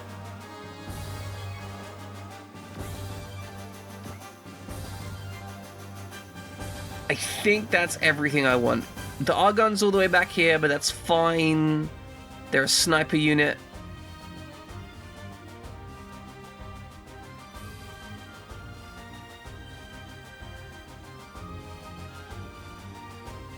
Oh yeah, I think we're squared away. So my goal here, I think, is going to be I want Latoon to be on a defensive position over here, right? Latoon tank stuff, but I also want to send units in to dive in on here. I also want to make sure that my girl here is as far forward as possible. Lafina I want up here so she can use resupply on Latoon. So Lafina and Latoon can work together for support fire. Latoon is wonderful and I love her. Fuck you and the horse you rode in on. It's slightly awkward because the enemies are coming from this direction. This is defensive terrain, right? But the defensive terrain is on the opposite side of the location we want to defend.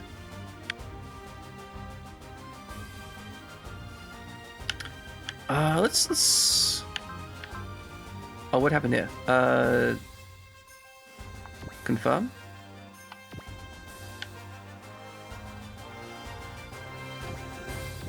Switch you over here.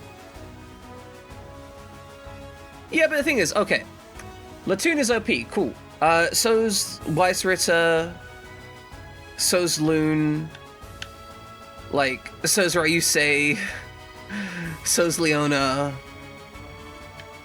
Like, half of my units are on par with Latoon. Latoon got there first, certainly, but the Weiss Ritter is absolutely on par with Latoon at this point. The Altizen will just do, like, 12k damage to someone on the cache. Won't even think about it.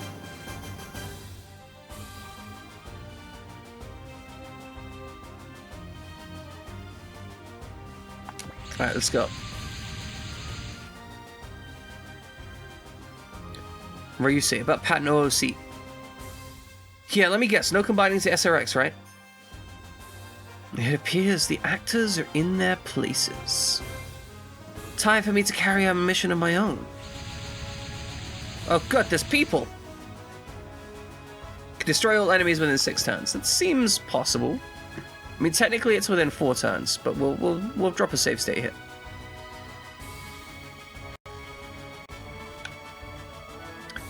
Okay, so we need to dive hard.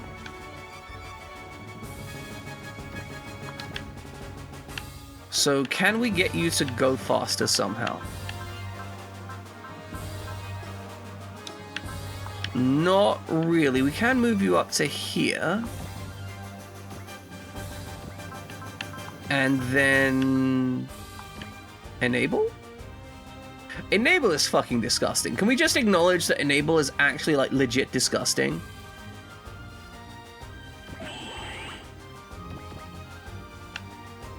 Okay, so if you can move to here, that means we want Latoon here.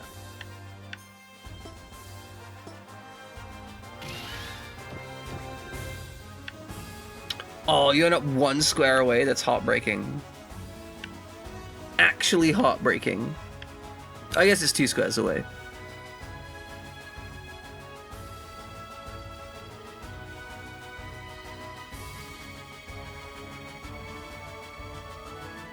But, I mean, it's got to be done, I guess. Okay, so if we go here, and then we use Lafina's Spirit to enable...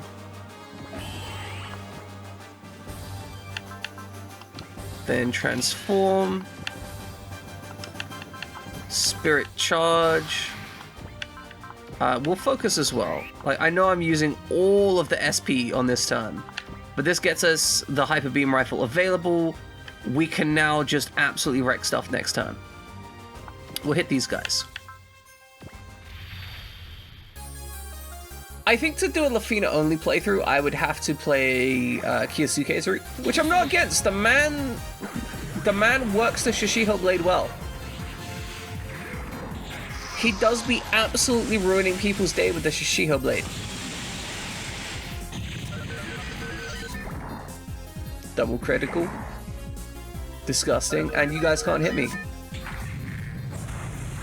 God, these guys are so thick though.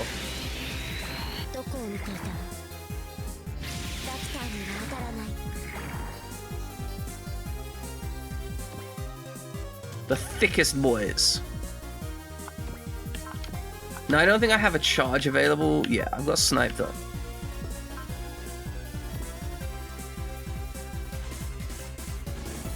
I think I know the game you're talking about, Pixar. It's actually meant to be pretty decent for what it is. Which I think is just cool.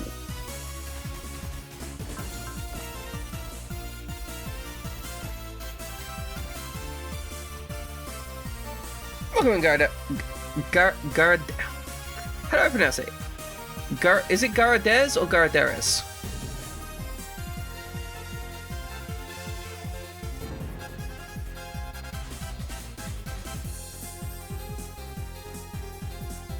I appreciate you coming by. We're playing Super Rebel Wars today.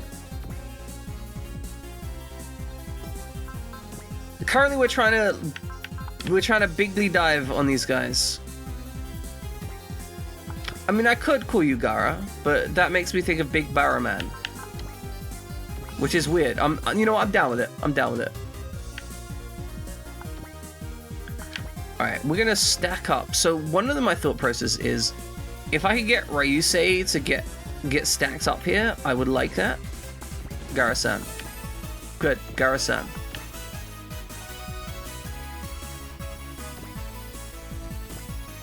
I like it. I dig it.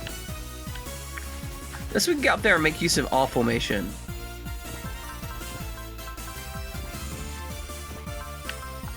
My man here just needs to haul ass. The largest amount of... Oh, if I could get... Oh, no. If I could get the Altyson and Ryusei paired up, because Ryusei has Zeal, and I think he can use it twice, which means I can use Zeal to get 2 attacks from Altyson's big sword, which is absolutely fucking terrifying. There's like 24,000 damage before Valor, plus whatever Ryusei brings to the party, which is not small. That man has violence available. You know what? We start with Drive, because that gets the Metal Genocider ready to use the Metal Genocider gun right off the bat. Which means we do have 1 Metal Genocide available. 1 Metal Genocide available. What? You ever have those moments when you play in a video game and you're like, I don't know why I needed to say that, but like, I like that this game made me say that, or just that I'm weirded out that the game made me say that. For example, deploying eugenics programs in Crusader Kings is very much a thing that happens.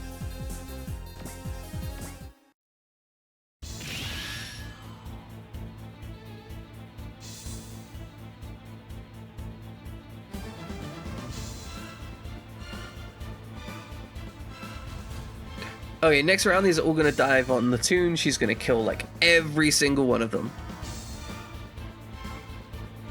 We don't need to see, we need to see Latoon kill at least 1.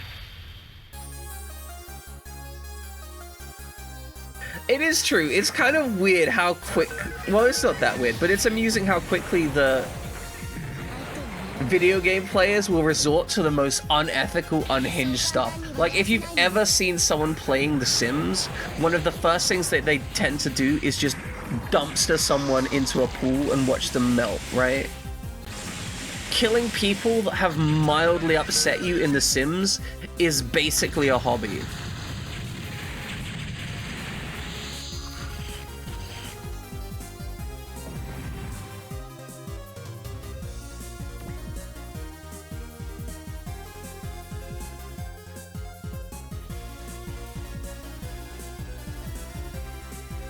So I do actually have plans for that. It's obviously going to be much more difficult to have all the alternate costumes and stuff.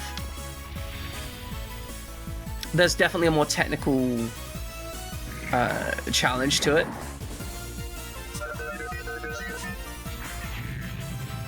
But I definitely want to do something like that. At the very least, I'm going to be able to do accessories fairly easily. I can switch out accessories without too much complexity. Summer! Welcome in, Summer. How are you doing? Love to see you around. Because you're great people. Everyone, this is Summer Snow. She plays D&D with us some Mondays. Oh, fuck yeah. Summer Snow's doing video editing. Love it. Editing is absolutely awful. Never ever do. If anyone ever comes to you and is like, hey, could you just edit this video for me? Tell them to fuck off and die. I think people don't understand how much time it takes to edit video. So if you want like high production video, you're looking at approximately 1 hour per minute of video if you want high production video, which is insane. If you want low production video, you're still looking at like 10 minutes per minute of output video, even for super simple stuff.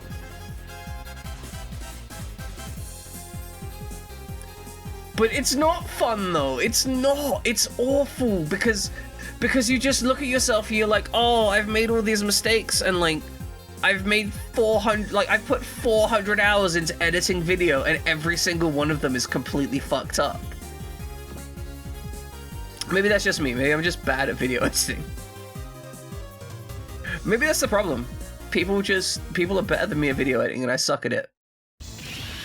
It's an emotional problem. Alright, you are gonna resupply Watoon. Oh, look at that XP.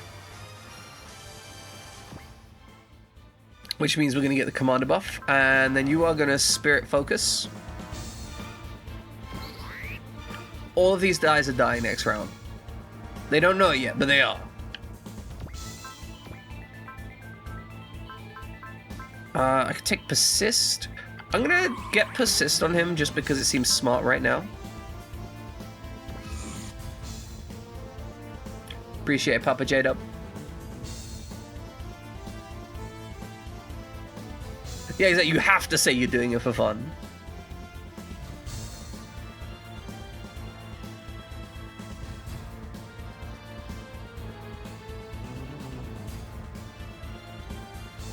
Yeah, that's exactly how it feels. So, like, sometimes it's an absolute mockery of the sheer amount of effort and energy you put into it. Like, don't get me wrong, I understand that some people have fun editing video. I feel like I don't have fun editing video, but I'm satisfied with the outcome. It's kind of like cooking. I like making good food, but I don't like actually cooking. But once the food is made, I'm very much like, yes, I did that. I'm very good.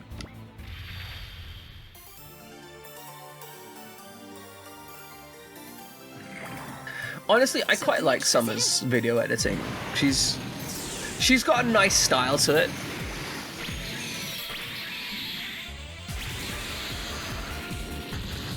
Like, it's pretty comfy. It's not perfect, right? But like, who would expect perfection on YouTube, right?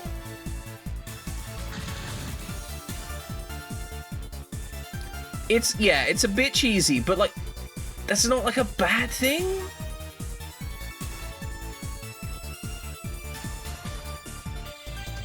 Like, it's a kind of a fun thing.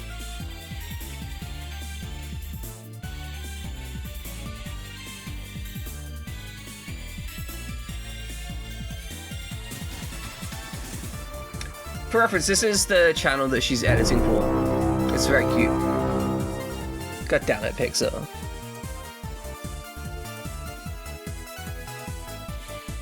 I will say, what you need, I think, is just like some absolutely unhinged thumbnails.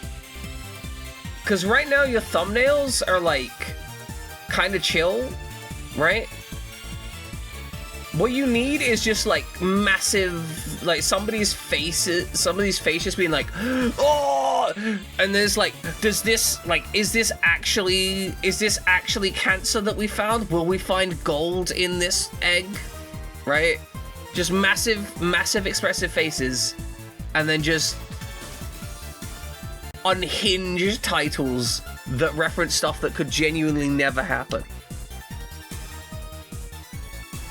Or like, we find the perfect egg, or the ultimate snack available now, but it's too small.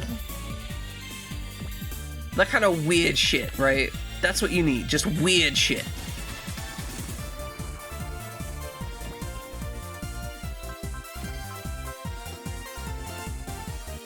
I could kill this guy, but the problem is I couldn't kill any of the other stuff.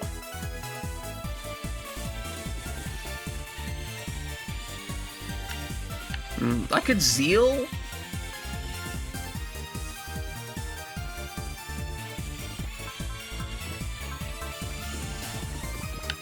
Like, how deep can I run? Ooh, I can run pretty deep with zeal. With this. Okay, that's not too bad.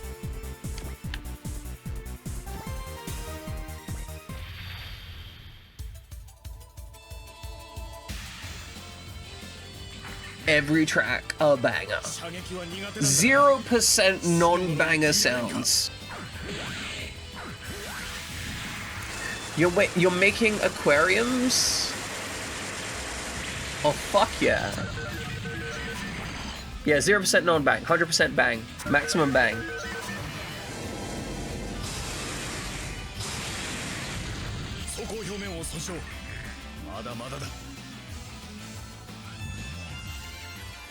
But yeah, honestly, Summer Snow, if I was giving like actual criticism to what I've seen so far of your content, like apart from complaining about audio, which is what I do all the time, but that's just an emotional thing for me. Like I see some stuff, I complain. Like I watch a video, I complain about the audio. That's just me these days. But honestly, your thumbnails, they could use a little bit of work in terms of like making people want to watch your video. Because you're doing, like, the thing is, you're doing content which a lot of other people do and get success with, right? Nyx and Summer are very different, but both of them would peg you. So if that's what you're looking for, like, it's available. 100% big truth. I'm really upset that I can't get Excel.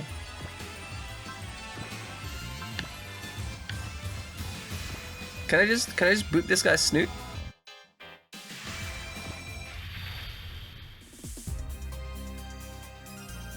But look, we support consensual pegging. No, like, you don't need to hide your butt, Summers. Yeah, exactly, Summer. I'm not, like, not for one moment suggesting that what you're doing isn't, like, is to be detracted from. My point was just that, like, you're doing similar content to others and they're getting views, and I think the part of the reason that they're getting views is honestly due to your thumbnails. Thumbnails are, like, one of the most important things, getting that click-through rate. I'm actually really bad with thumbnails so far. I need to work better on them. Okay, so if we go here.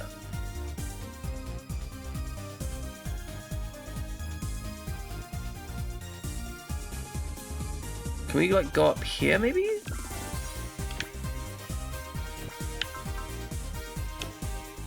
And, oh, now we can join this guy. Okay, okay. Join here. Spirit. Excel. Transform the R1 to the R-Wing.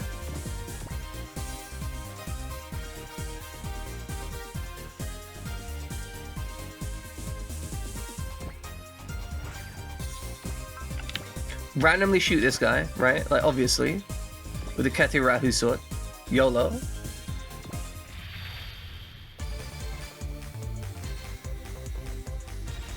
The thing is, right, you're like an artist, so you can actually do thumbnails. I'm just like a fucking nerd. You do clearly have some you clearly do have some decent sensibility for thumbnails, though, because, you know, you do product-focused stuff.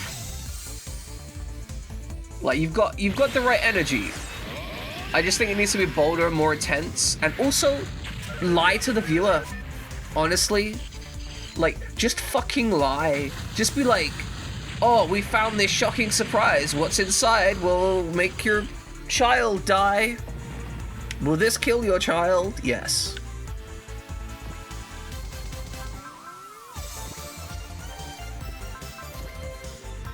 I know it's awful to suggest doing that, right? But, okay, but, here's the thing. Do it anyway.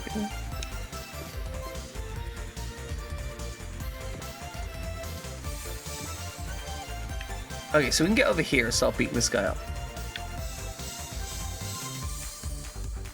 I think I actually want to be, like, here. Somewhere.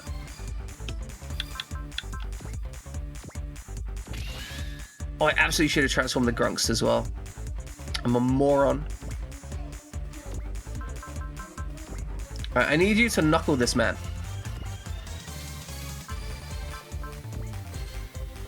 That Ezekiel must die. God, I love the like religious names in this for the units.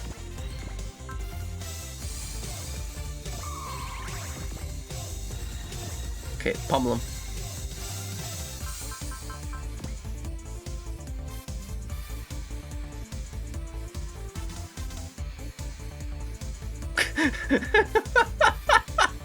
PayPal's just like PayPal's like a crack addict, just like, hey, do you want some money? You want to send some money? Huh? You want to send some money? Send some money? Yeah, send some money. Come on, send a little money. Come on, just a little money. Come on, just please, I need you. Please, just I need a little money. Please send the money. Please.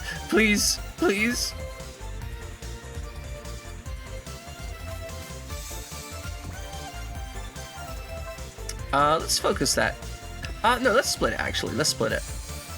I don't think we're getting the kill this round. We're gonna Ketu Wahoo this guy.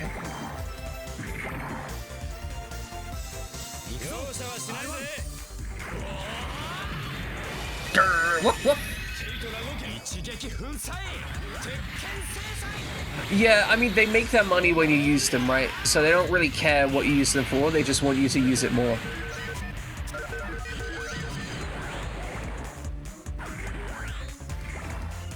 Alright, they're both alive, that's fine. This guy's at 14,000 health, that's disgusting. Oh, I love the caramel dancer and dance. It's so cute. I'm sorry. That just seems so disrespectful. Like, Ryusei sees the beam incoming, steps out the way, and just lets Giada, the Grunks, just take it to the fucking face. It was so disrespectful. That is awful. He should be ashamed of that. He's a bad person.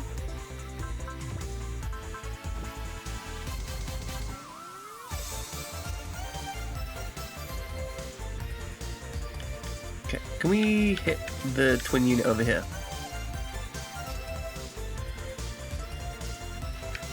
I'm a little worried that I may have made a mistake with regards to the enemy management. Because starting his own dance party. So I'm a little worried that by bringing Ryusei forward already, I'm going to end up with two front fight, which is not going to kill as many enemies.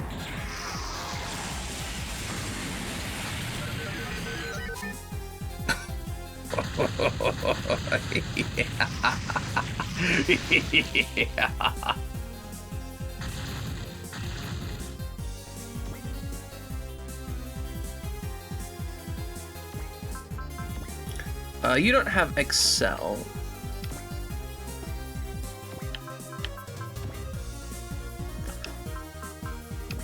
You can hit with a Psycho Blaster, so maybe we can't really dive deep with you either.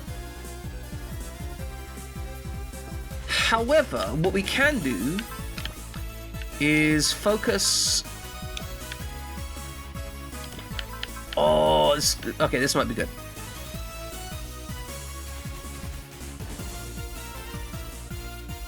No, that's not going to be good.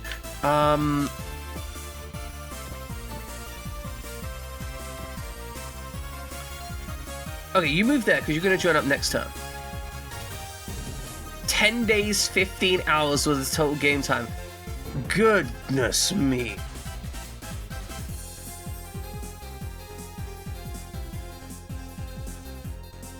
Yeah, Summer's currently taking a break from streaming, but I left the thing on because I like Summer anyway.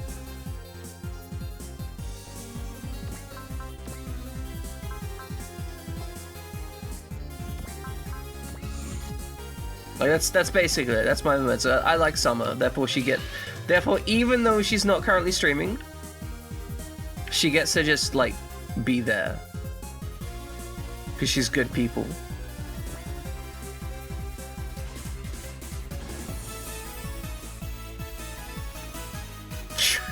Okay, yeah, that sound a little bit too powerful.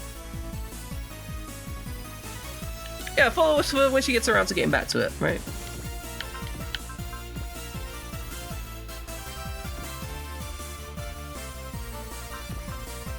Night Trap for the Switch. Oh, fuck yeah.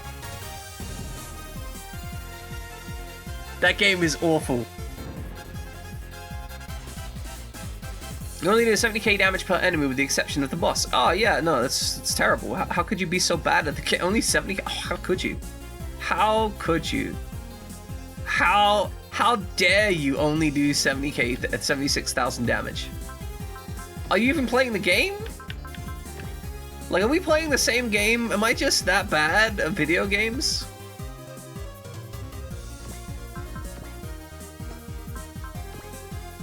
Okay, shit, move up here.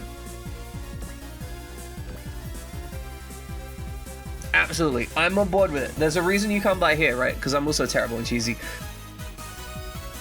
Basically, Pixar, it is a game about... Okay, so it's an FMV game, which was banned for being too horny, except it's, like, not horny at all.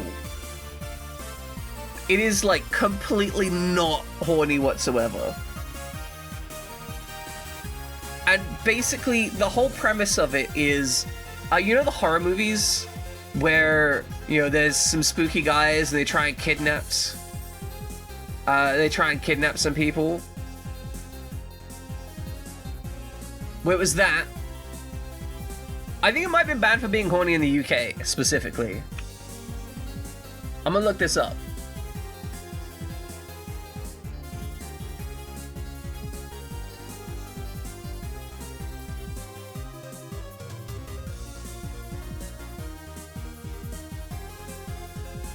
Okay, so there was some congressional hearings and oh, here we go. Lieberman claims Night Trap featured gratuitous violence and promoted sexual aggression against women.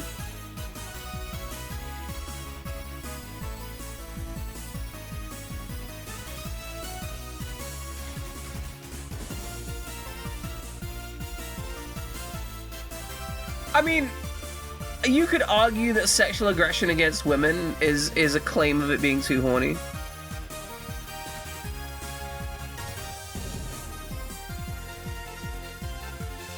But that's just like semantics and whatnot. Anyway, the game ran into a lot of issues. And a lot of people had arguments about it. But in actuality, it's honestly really very quite tame. Harvester fucking deserved to be banned. Like, holy crap, Harvester is... That game is messed up. Like, Mortal Kombat is... You just eat human pie. Well, I mean, look, I've eaten some human pie in my time, but generally the people involved in that were consenting.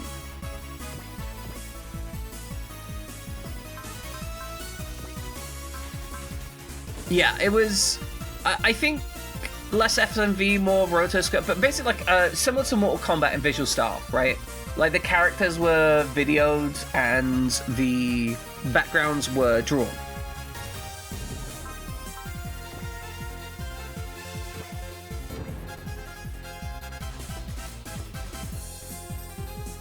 Oh, it had FMV cutscene? Okay, fair enough.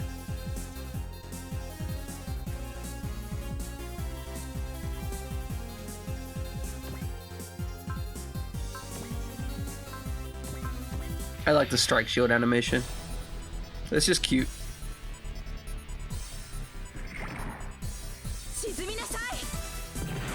This is gonna sink you, but he's on the land. How's he gonna get sunk?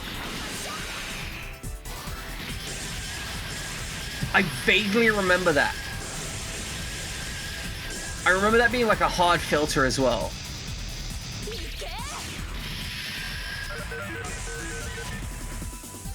Rena Rogue? It sounds familiar, but I don't think I'm aware of it. Or I guess Rihanna Rogue. Oh no, Rihanna Rouge. Rihanna Rouge, not Rihanna Rogue.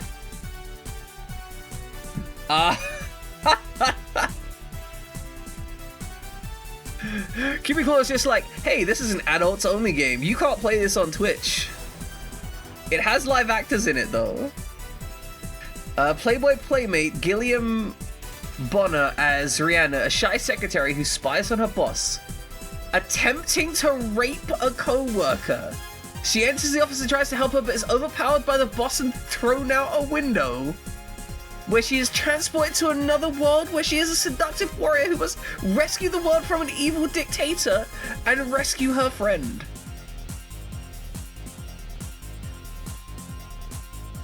Man, I hate the Splathouse games. I tried playing the old school... Yeah, Cubicle, but it's adults only, which means I can't play it on Twitch or I get banned. You gotta west me that link.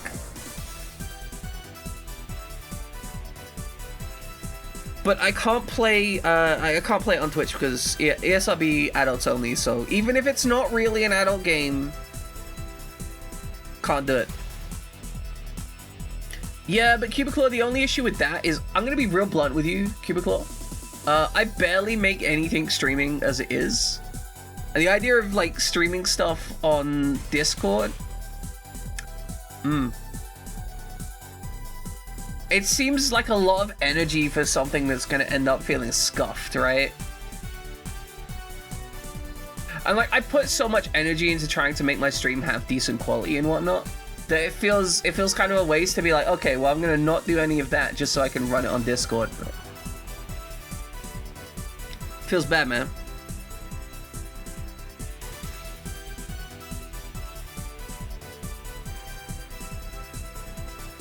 Oh, it's a 3D beat 'em up? Interesting. So, the old school Splathouse games, I didn't enjoy at all because predominantly, bluntly, they were way too difficult for me to have fun with them. Like, I mean, they were insanely difficult to me. I do love that. The Panzer Dragoon Auto game had the original Panzer Dragoon game as a tie-in thing, and that was just great fun. Love that shit. Alright, gun him down with your machine gun. I genuinely love when new games, especially when the classic games are like, you know, kilobytes in size, when they have them as unlockables, because it's a great way to play them in a modern era without having to go through a whole bunch of shit. Yeah, there's just something cool about it. Especially since I know, you know, it's not a high cost for them, generally speaking. Oh, hell yeah, use that Legion Eraser. Because as a general rule of thumb, companies don't need to license their own stuff, and also setting up an emulator to run their old ROMs or whatever, generally piss easy. There's so many options and open source things that they can take content from. I understand, you know, if you're making like a very small game, then making the old games into new thing, yeah, okay, maybe not. But if you're making a big game, yeah, just add it in there. It's cool. Let me play the original Sonic on like Sonic Generations in an arcade machine somewhere, right?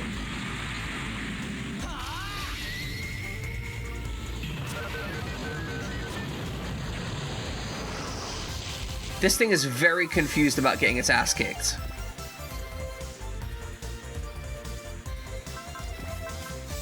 We don't need to see Latoon destroy these people.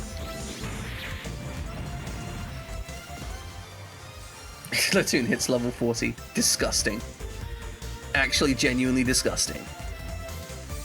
Oh, this thing has 100%... Oh, because they're targeting the Grunksty boy. That makes sense.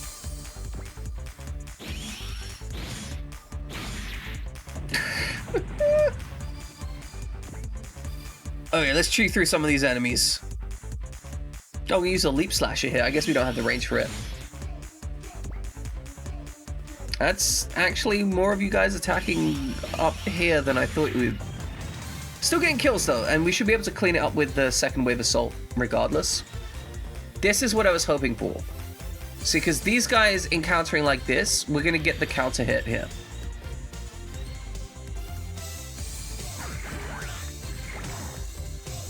Because these guys have so much hit points, it's kind of important to actually get that counter hit. Another guy just using his giant dong gun. Dong gun no good. Sounds like I was speaking another language there. Dong gun no good.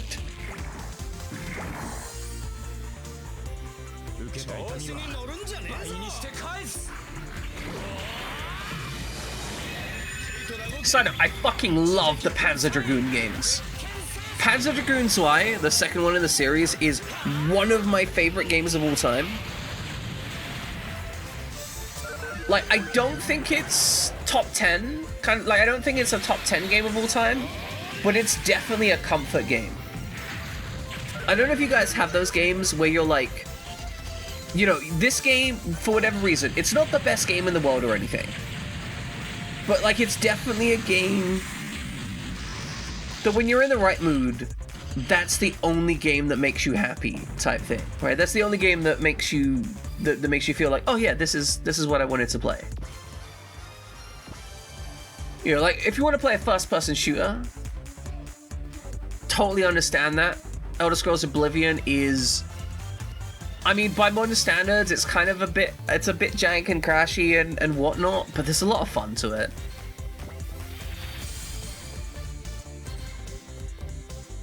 And, like, it's not necessarily, like, you could argue that Skyrim is a technically better game in most perspectives, right? You could argue that there are other games that have been released that do similar, but, like, it's still your game. It's the one you're like, that's the one I want to play. God, it so looks like Ryusei's baiting in the attack just to have it smack into fucking Tetsuya's face. Oh, sorry, Gyada's face. It's just rude.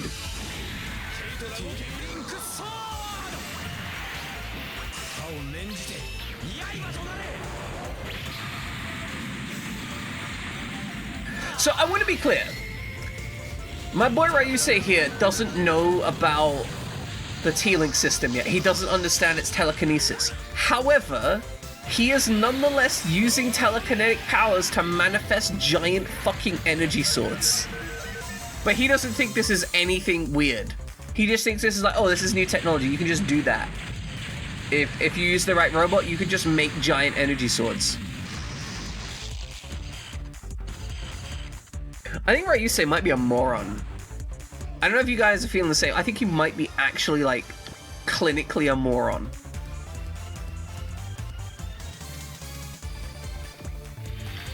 Maybe it's a crime for him to go on dates. I don't know.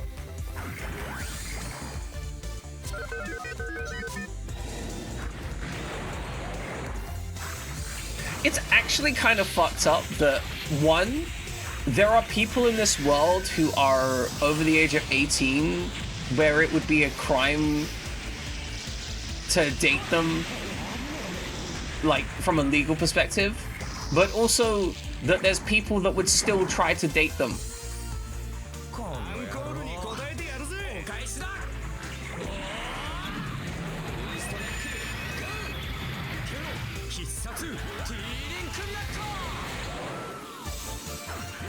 No, it's okay. I understand. Not everyone wants a reprieve from the degeneracy. Some people, they just want to get degenerated harder and faster 24/7. I understand that. But that's why I offer DN camps as an alternative, you know? Your man's out here doing his own thing. He's got a little bit less degeneracy. If you need less degeneracy, he's there. If you need more degeneracy, there's Kawaii Desu. Yeah. It's okay, like, not... Cabs isn't for everyone, right?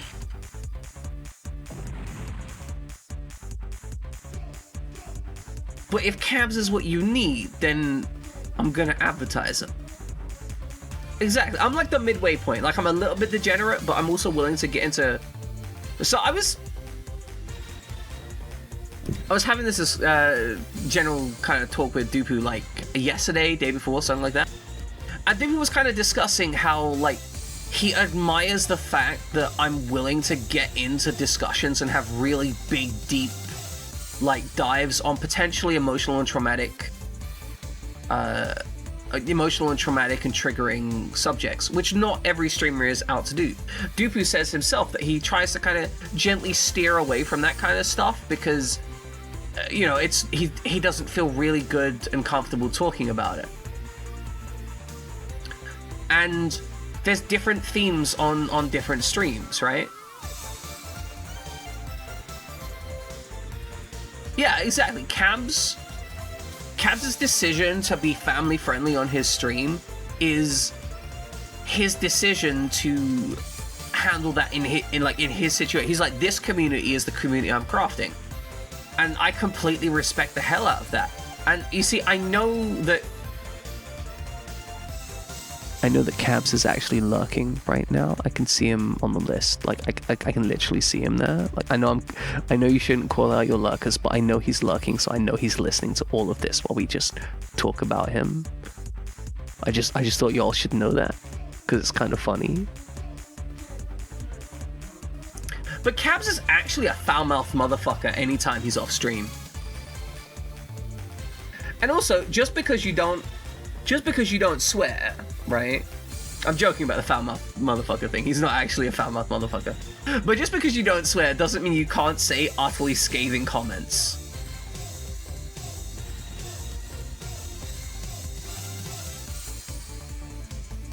Total distortion. I don't know it.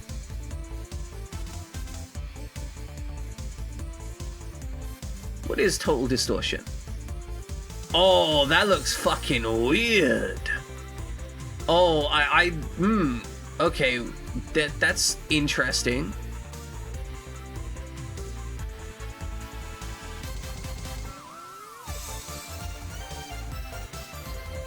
I'm aware that Germa exists. That's all I know. Man, total distortion looks absolutely awful and weird, and that could be fun. I'm gonna have to investigate that.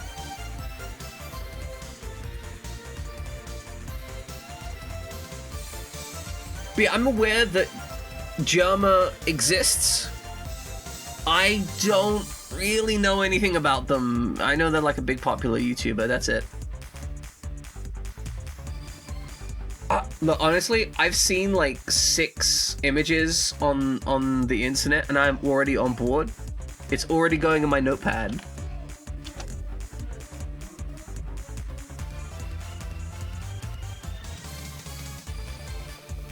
Like, it genuinely looks like the kind of game that I would play on this stream. It looks completely fucking unhinged.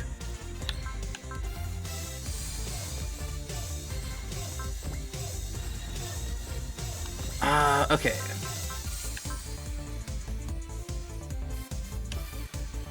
So we've got a 76% chance to hit with that, but if we use this, we actually have an 80% chance to hit, which I think is higher value significantly.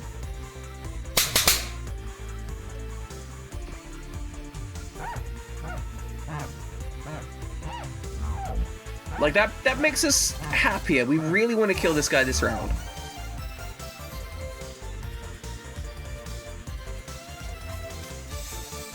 But yeah, you can always PM me stuff. I support people PMing me stuff. For example, Kiba PM'd me plumbers don't wear ties, which we've had the discussion before. The guys in the SRX or in SRW30? Excellent. Love it. Absolutely love it. But yeah, Kiba sent me a thing called Plumber Don't Wear Ties. I don't like Plumbers Don't Wear Ties. I don't think I'm going to play Plumbers Don't Wear Ties on this stream. Bluntly, because so many other people have done it, and I just don't think it's that interesting. It's not a particularly interesting game. It's just kind of shit. It's kind of shit and it's too mainstream. That's the whole problem. We don't play mainstream games on this channel.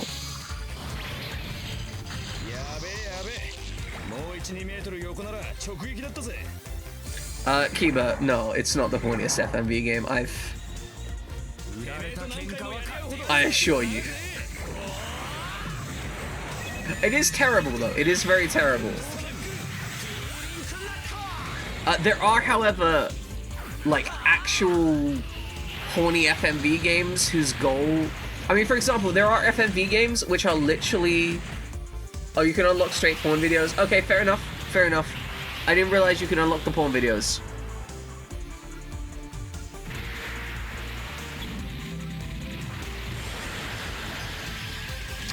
I stand corrected about it potentially being the horniest games.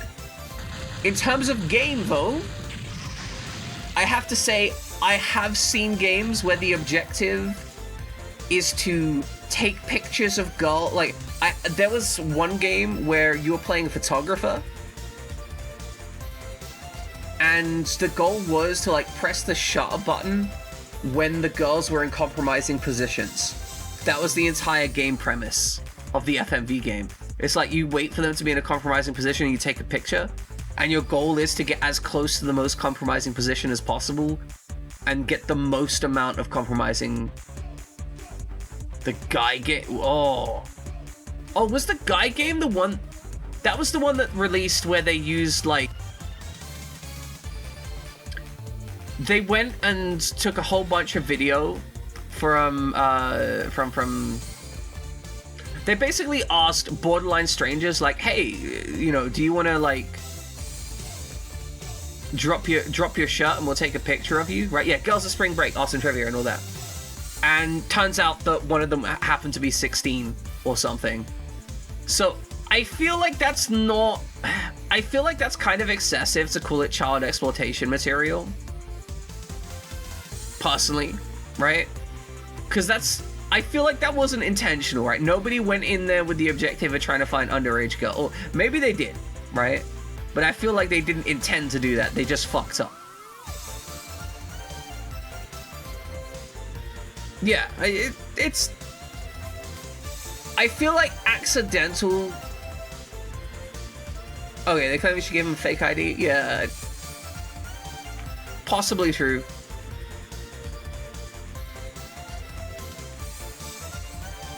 And yeah, Fried Jam and Pixar, I agree. Also, I'm actually against the term child pornography. I prefer the term, like, I prefer the term child exploitation material.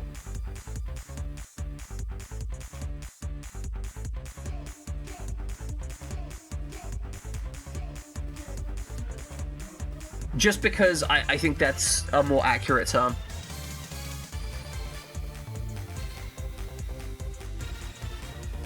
Because regardless of people's opinions on it, pornography, broadly, you know, that's... Basically, it's to remove the interconnect between pornography and... which is fundamentally, intentionally meant to be, like, legal and involving consenting adults. And that's never what that material is, right? No, Pixar, that's not true. Like, that's... Saying that most pornography is non-consensual is not accurate. There is some. I'm not going to pretend that there's not some on major free services, right? 100% agree with you. But it's absolutely not most.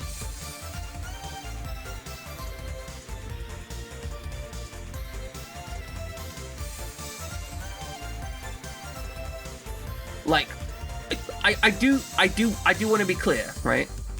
Yeah, Caps, 100%, right? I understand. The thing is, though, really and truly, Pixar, even if it is somewhat exploitative, just because something is somewhat exploitative doesn't make it non-consensual. You can agree to a bad deal, right? Now, whether that's morally justified or not, that's a separate issue, okay? Right? I'm gonna be absolutely clear, separate issue. Whether you want to morally justify that or not, but bluntly, like, there's a lot of people posting their own videos. There's a whole reason why Pornhub moved over to an entirely verified setup.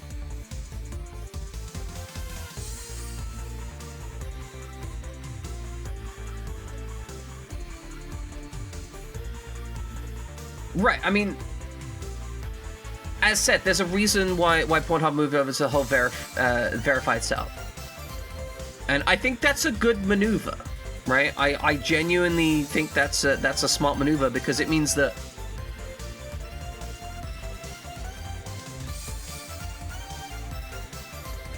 Yeah, no, agreed. There is like a whole pornography industry that is an amount of pornography that is created by actual exploitation and so on.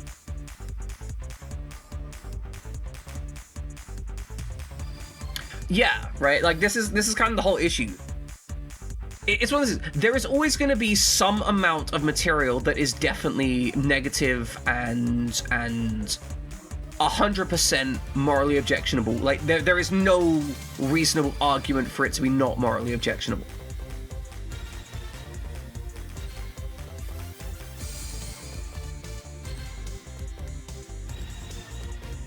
Oh hell yeah! More unionization. We love unionization. I fully support unionization. Whatever your job or whatever it is, set up a union. Don't even care. Just set up 2 unions. Set up multiple unions, then collectively bargain in your employment practices for better work practices. Because you, as a human being, deserve to have as many people on your side as possible. Firmly agree. If we could set up some kind of unionization, I mean, the thing is, right, there is actually a lot of like self-regulation in the pornography industry as it exists in California, I think it is. So it isn't necessarily on the books, but pretty much most major pornography studios, like the actual major ones, all agree to a set of rules which broadly keeps things no, I think you're fine, Caps. I mean, to be fair, like I pretty much immediately bit back on him too, right? Yeah, cleanish. I'm not saying it's perfect, right? I'm not claiming it's perfect, right? Like this is not me suggesting, oh, we've achieved utopia. This is me saying, hey, because of the industry standards in that location, it is a lot safer and more reasonable than potentially other locations, right?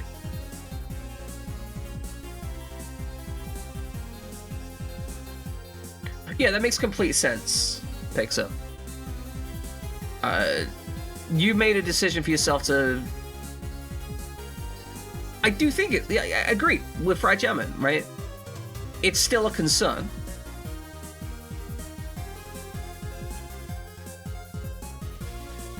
Yeah, absolutely, Pixar. Absolutely. It's just that, like, when you said... I think your statement was, like, the majority, or the vast majority or something.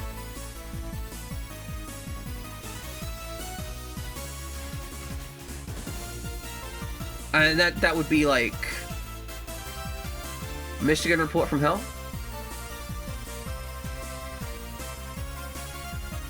Does Michigan Report from Hell have upskirts in it? Because we're planning to play that this Friday. Tomorrow, I guess, is this Friday. If all goes well. It would be... Because... Okay. I want to be clear. I don't know anything about Michigan Report from Hell. Like, really and truly, I saw it on a thing that was like, because you play Disaster Report, why don't you play Michigan Report from Hell? It's on the list to play tomorrow. I don't know anything about it. I really am like, I want to go into it like, knowing as little as possible. So the fact that you've now mentioned there's upskirts, I'm concerned. So we're going to go into, hopefully, we're going to go into it tomorrow, and we're going to have no idea what's going on. Oh yeah, it's not overly perfect. Because I figure it's probably not going to be anything that gets me banned on Twitch, right? Like, I don't have a problem with playing kind of pervy games, right? It's just, I don't want to get banned on Twitch for them, right?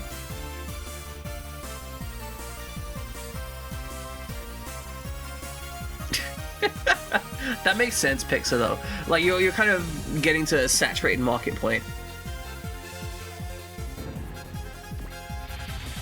So some cool animations.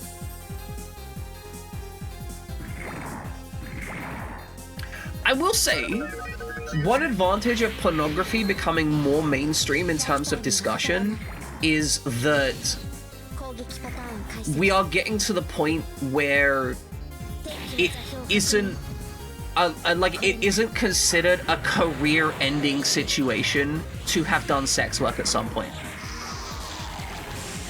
of any kind. Like, there's still jobs that people will start shit about, right?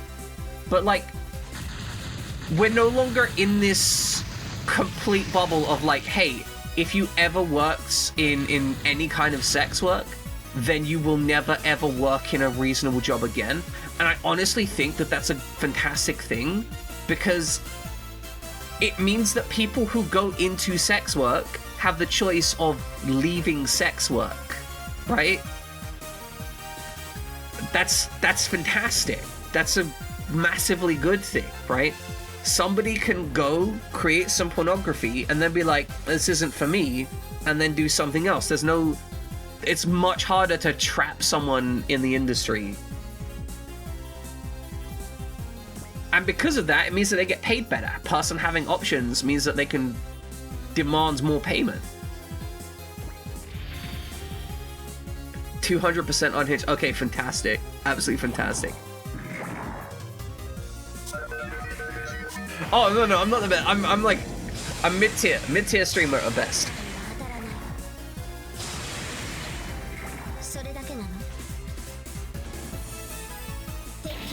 Just to be clear, with regards to sex work, I do think there's like a balance. I kind of feel like advertising broadly on things you expect children to see for, you know, sex work stuff, it's kind of weird. I don't really like the idea of advertising OnlyFans on like video games aimed at 13-year-olds. That I think is fucked up. Which is what, like, there was a Fansly advert at some point on some video game stream, and it was very much like that doesn't seem good. Like, if you want to advertise it on like something targeted very much at adults, yeah, cool, absolutely fine, I'm on board with that. But other stuff, not so much.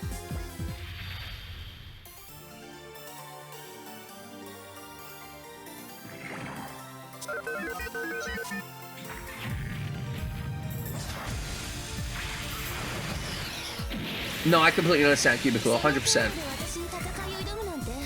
There's a reason I tend to visit small streamers.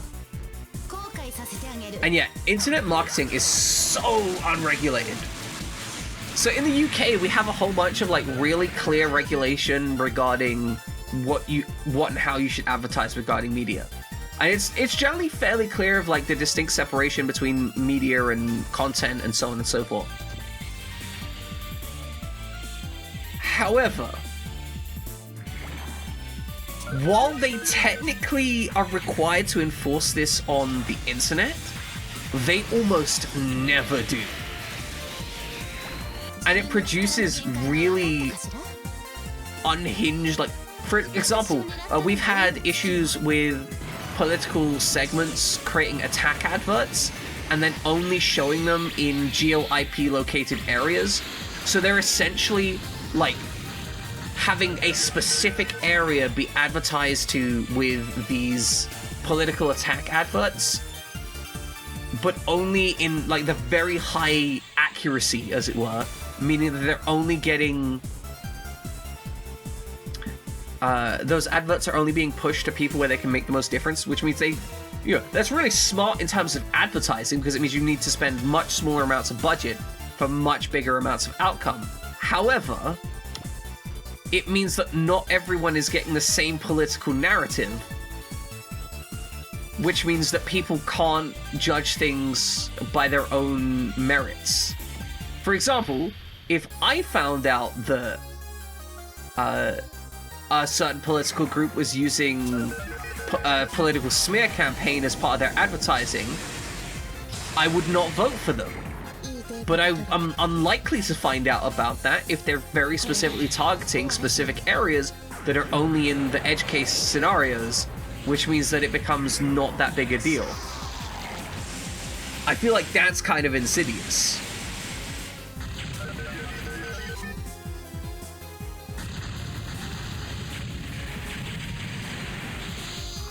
To be fair, though, in my case, it was the Conservatives, and I could never bring myself to vote Conservative, ever. Based on their current, like, situations.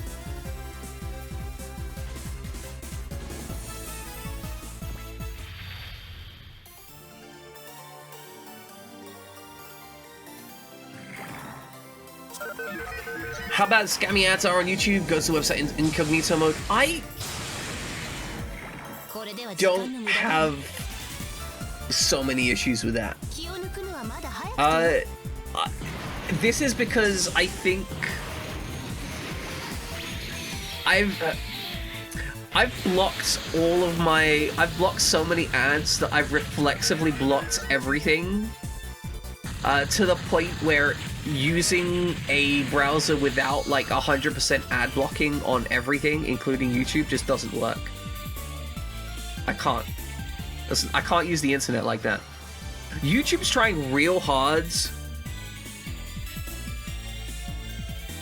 Yeah, exactly. Caps. Okay, caps. 1 second. I need to check something real quick. Okay, caps. Did you hear what the Labour Party's been saying about transgender people recently, Caps? I don't know, have you been keeping track of that? Oh, okay. Well, the Labour Party leadership recently went ahead to say words to the effect of, there's only men and women, and it's basically whatever you're born as is what you are, and that you can't change your gender. Yeah, no, like that's... I'm gonna double check this, because I don't want to be spreading bullshit here.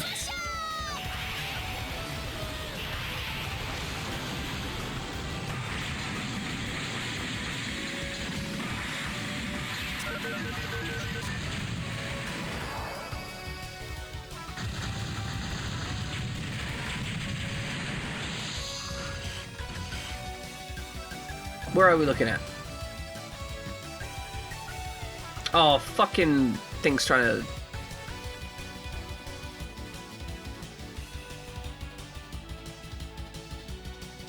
Okay, where are we? It's...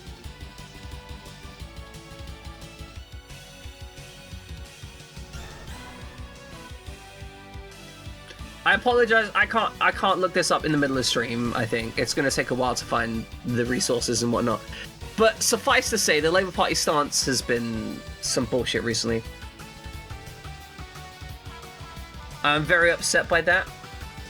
I think it's because they're trying to court the vote. They're trying to make the trans debate like a fucking thing, right? And it's not a thing. It isn't a debate. There isn't a problem. It's just some people that don't give a shit about your fucking bullshit. Leave them the fuck alone. It's not that complicated. Just don't do shit. Just be like, yeah, I don't care. That's all the government has to do to be absolutely fine. They just have to be like, we don't need to legislate this.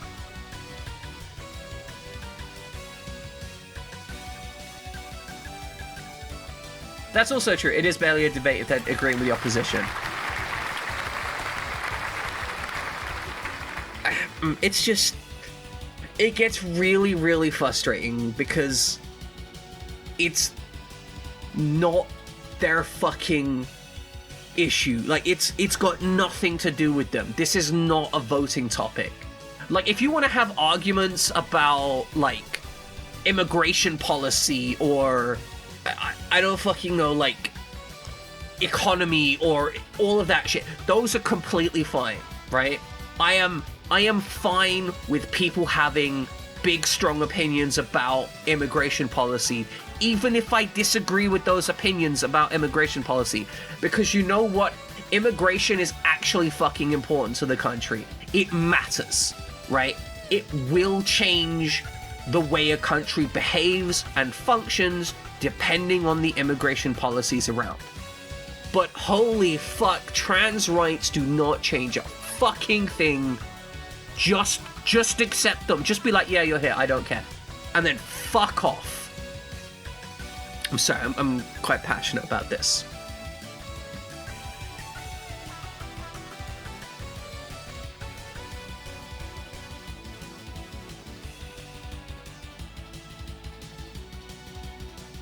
Right, no, keep it cool. That's the entire intention. Do you think transgender folks that in every way look like the opposite should express... So you're basically saying if someone, quote-unquote, passes, it is very much burning rage. I cannot... And the thing is, right, this isn't even a topic that's, like, hugely important to me personally, right? Like, I would probably be classified as someone that would identify as non-binary, in that I don't really care about my gender identity. It's not that important to me. Like, I wear the clothes that I wear because they're the ones that feel right to me. Okay, so here's the thing. I think that clear communication is important, but I also think it's reasonable to not tell someone immediately. I think it's completely reasonable to not tell someone immediately. So it's completely okay for someone to be like, to date someone for a period of time and then be like, okay, I'm gonna sit you down and we're gonna have this conversation. I think that's reasonable. Also because I'm gonna be honest with you. There is almost no like quality of surgery that... The reason you ask is a transgender person that liked to like 3 or 4 people and they had to find out well after marriage and everything. Nothing was ever done. What do you mean nothing? When you say nothing was ever done, what would be done in that situation? Like, people lie about all kinds of stuff. What would you expect to be done? Like, that's a little bit... It's a strange statement. There was a transgender person...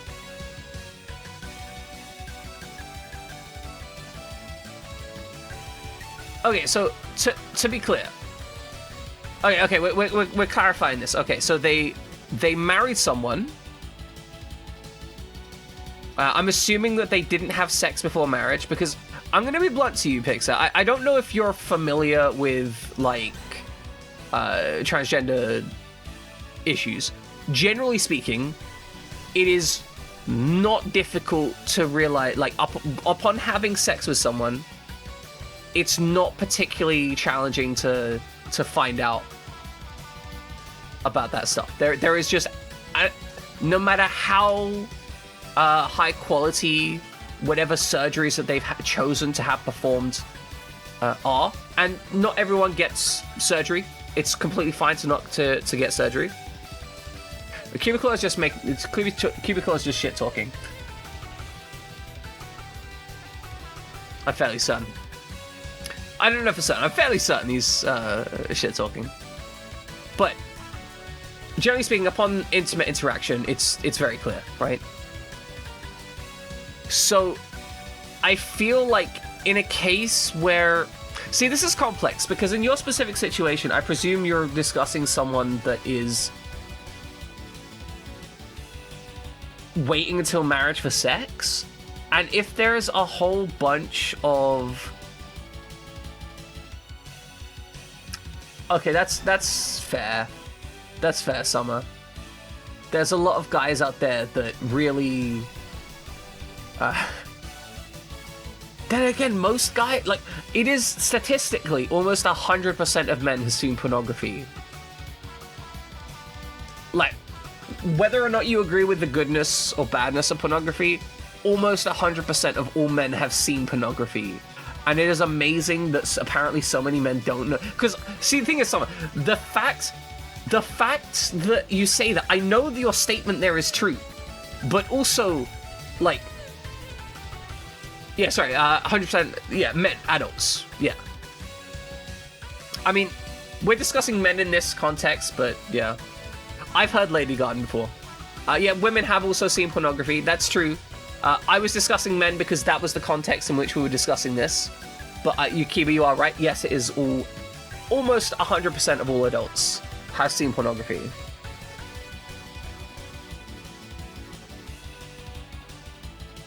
I'm gonna be real. For most people, sex ed is like 1 4-hour class. And that is the worst way to learn about sex education, Pixar. Like, genuinely, that is objectively the worst way to learn, because you don't have any, like, confirmed information. Yeah, porn is probably... actually, porn might be the worst way to learn. Damn, okay, hold on. What is the worst way to learn sex education? Like, pornography or Friends? Because I know I got some really bad sex education from Friends. But I might have gotten worse sex education from pornography.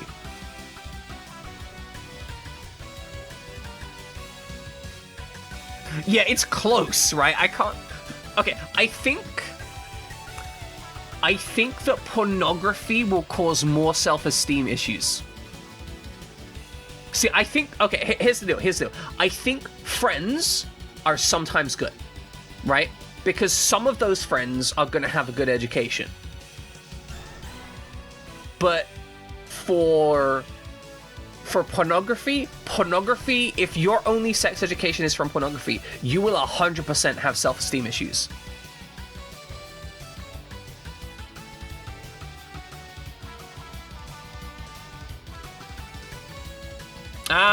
Picks up. I think it's important to say your version of Christianity, because defining real Christianity, that's... Inherently, Christianity is a thing open to interpretation, because otherwise you get into the no true Scotsman argument, which is, like, not an argument that you can probably... Yeah, the Bible says that, but people interpret things differently, and you don't want to get into a no true Scotsman argument, because that's a fallacy. And I would be clear, your interpretation of the Bible says that. People are unhinged.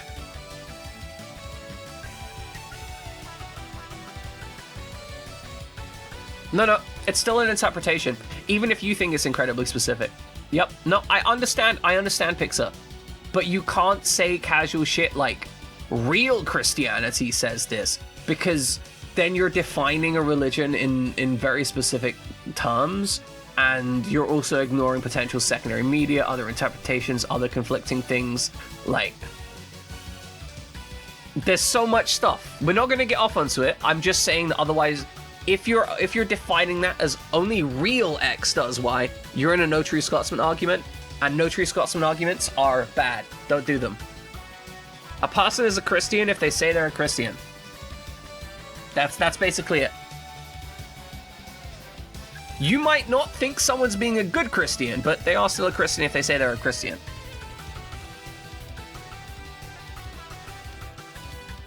You are making phone calls to it?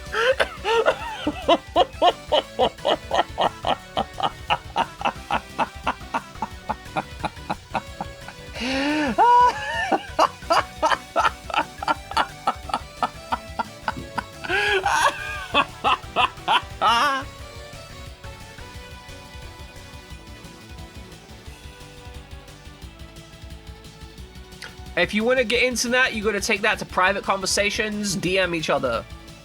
Kiba and Pixar, if you want to get stuck in. Yeah, only good Christians decorate art. Exactly. You can't be a Christian if you've never done a Christingle. Sorry, that's a joke. To be clear, I'm not actually saying that. That's for humor. The Christingle thing is so adorable, though. I love the fact that someone just came in here one day and was just like, Christingles. Pixar, we spoke about this. You know the Christingles, decorating origins?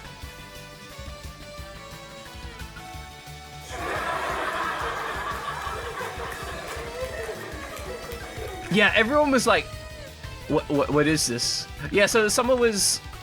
here's the thing. Summer came by one day and was like talking about various celebrations and stuff, and was just like, "Oh yeah, I decorate Christingles," and then everyone's like, "What the fuck is a Christingle?" Like we had no idea. Yeah, it was like to represent the. I think it's the warmth specifically. It was a tradition that came up in like the 1700s in Germany, something like that.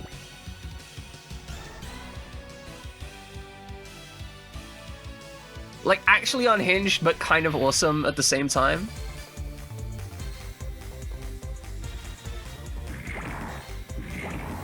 Oh, for the Krampusnacht. I love the Krampusnacht.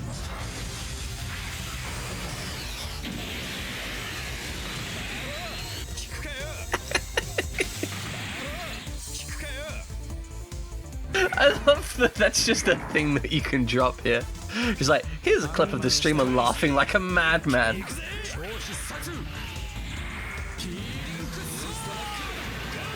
I love that that's a thing, Kiva. That's so good. Oh, but I was, yeah, it's a very good answer to what happens.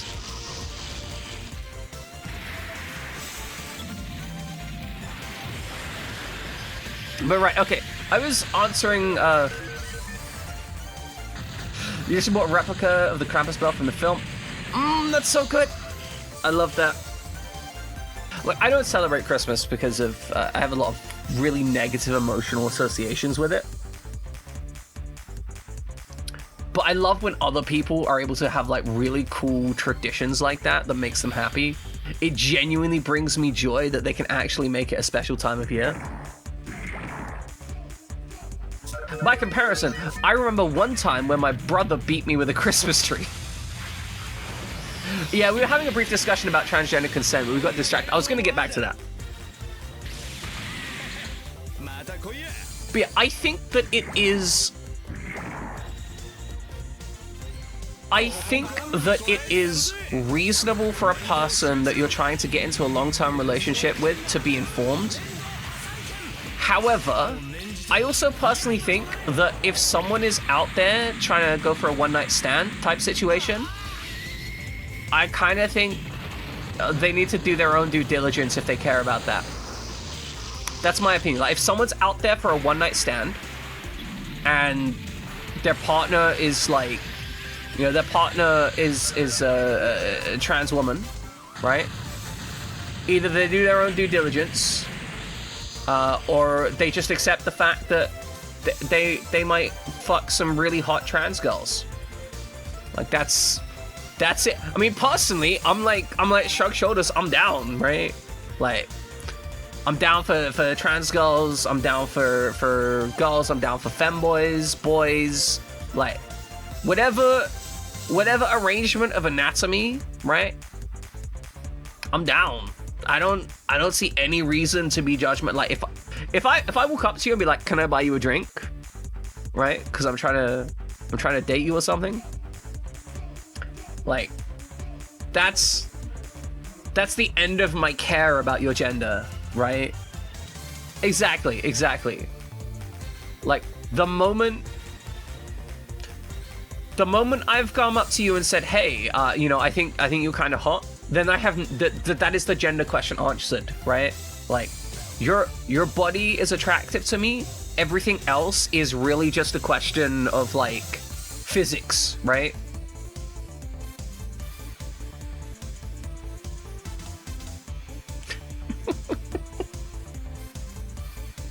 Cubicle on no comment.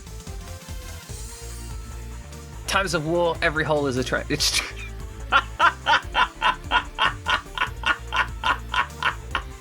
fuck.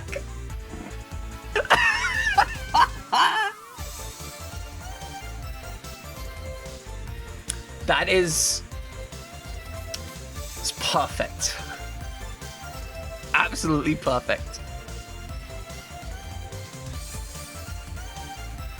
But yeah, I don't think that there is... I want to be clear about this. I don't think there's any duty for a trans person to, quote-unquote, out themselves to anyone else apart from a long-term sexual partner. Like, if they're looking to make a long-term relationship with someone, then I feel that there's kind of an obligation for honesty. But if it's just like a casual fling or whatever, like, fuck it, whatever. It's kind of their own problem. They make their own decisions.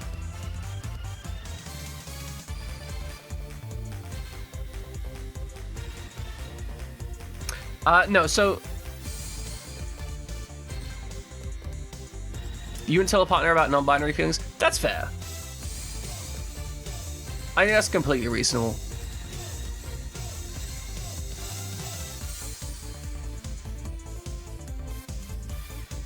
But I think that's an internal thing. I would want to trust my partner enough to tell them about such things. Yeah, so the fake Christmas trees are generally like a metal wire thing with like loads of plastic around. That's generally been the case. But if you're looking at like a short tree, like 5 foot, right? Like that's... They can pick that up and beat you with that, I assure you. Yeah, so the disability talk is often much more important because I don't know about Summer. I don't know the specifics of Summer's disability talk when she talks to partners like that.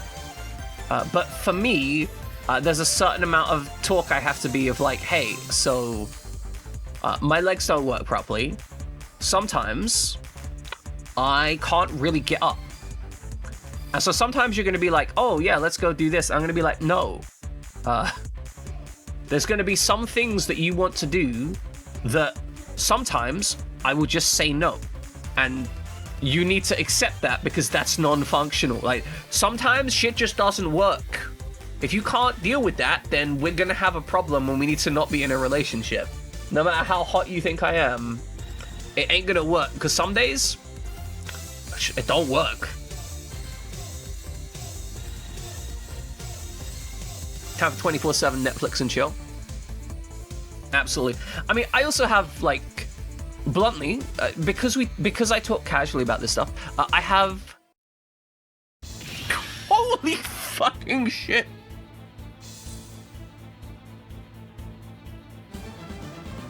Fucking hell, Summer.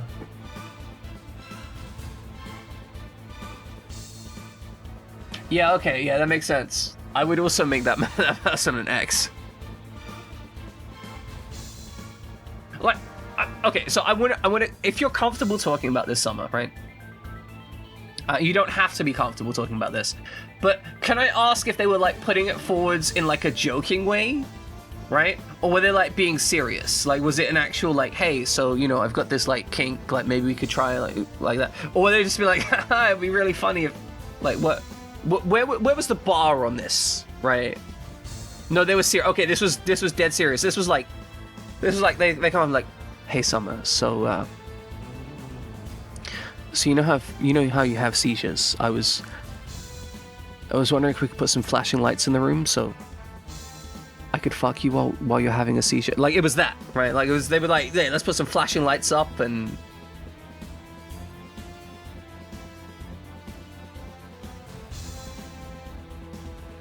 Yeah, no, fried jamming, that's exactly... Right, fried jamming, that's exactly what I'm on board with, right? Like, I would say some dumb shit like that, right? Like, I could tell... like, I could see myself saying just some unhinged stuff like, oh, like, like, the only things I could think of would be, like, super gross. But, like...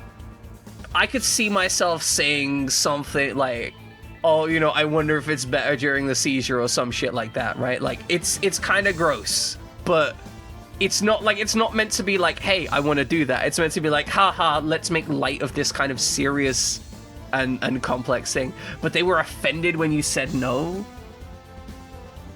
Okay, first off, if you ever ask someone, right, just for everyone's information, right, so we're all on the same board. If you ever ask someone if they want to do something and they say no, like, specifically sexually, then there's no reason to get offended. If you were like, I don't I don't know, like you don't have that right to be offended. Yeah, right. No, asking if they should stop in advance, right? Because, you know, if they don't know, right? If they don't have seizures, they might not understand the context. Like, maybe they're thinking, like, oh, you know, maybe you have seizures, but you're still kind of aware of it and enjoying it. Or maybe you want to continue, like, you're into it and stuff. Like, maybe there's some kind of...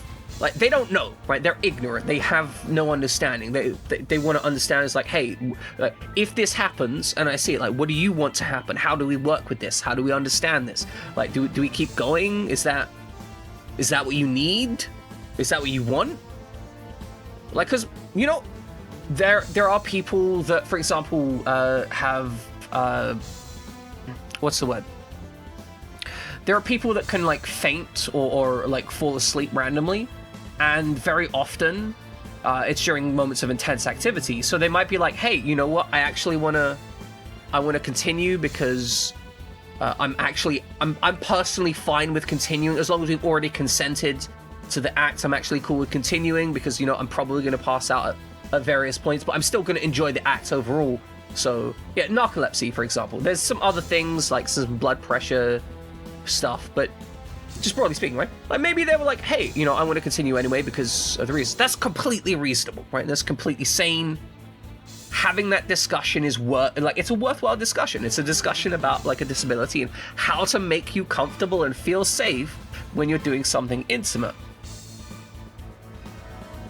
Like, that's definitely a conversation that I've had, not that specific conversation, but I've definitely had similar conversations about dealing with people who have had previous bad experiences and have had situations where they might have issues communicating, for example.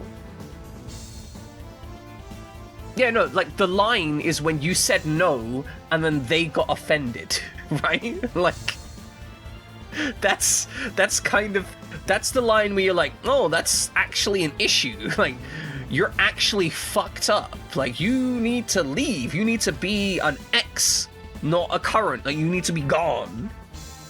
I mean, the line kind of turns up a bit before then. But even then, like, I could kind of understand it if they were, like, asking and they just asked it badly, right? Because if they were like, hey, you know... like, if they tried to be like, oh, hey, do you want to have, like, sex during a seizure? You're like, what do you mean, do I want to have sex during a seizure? And they were like, oh, no, I meant, like, you know, if there's a seizure and then, like, do we keep going? Like, that, I could understand being, like, awkwardly asking. Sex stuff is sometimes really difficult to talk about, right? But no, like, you said no and they got offended. Like, bro, what the fuck?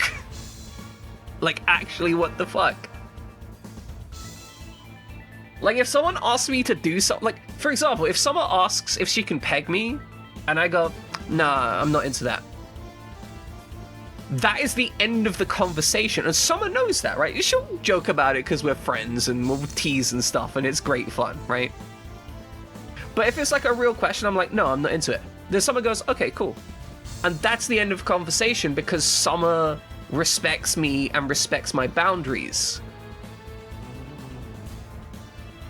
Yeah, but it doesn't even matter. Even if we were both in bed, right, and we've got the strap-on out and we've lubed it up and everything, and we're just about to start, and I'm like, oh, you know what? I'm not down for it. I can understand someone being disappointed, right? Because I'm fucking beautiful, and I'm sure she would love that. But if I say, like, hey, no. Oh, there's holes down there where the spinal column goes in, right? But Summer would respect me. She'd be like, okay, we're not doing that. She might be like disappointed, but she's not going to be like, oh, I'm so offended you led me on. She's going to be like, oh, okay, I was looking forward to that, but okay, we're not going to do that, right? Because that's fundamental respect. If she didn't do that, right, if Summer for some reason was like, no, I'm going to peg you whether you like it or not, I would throw her the fuck out the room. Like, But she's not going to do that. Because she understands that, because that's the outcome. If anyone ever tries to make you do something, ever, that you've said no to, kill them. Like, it is completely fine for you to grievously harm someone that is trying to force themselves on you. Defenestrate them, castrate them, gouge their eyes out. Whatever you need to do to make them no longer able to harm you, fucking do it. It's true. Nah, see, the problem is, Cabs, if you're trying to force yourself on someone,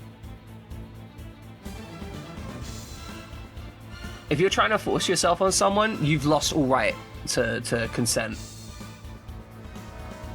Like, trying to see this thing, trying to kill someone or trying to like force yourself on someone immediately means that you consent to harm to your body. That is the fact. Like, it's a mutual acceptance. If you do harm to someone else, you consent to them harming you until you stop.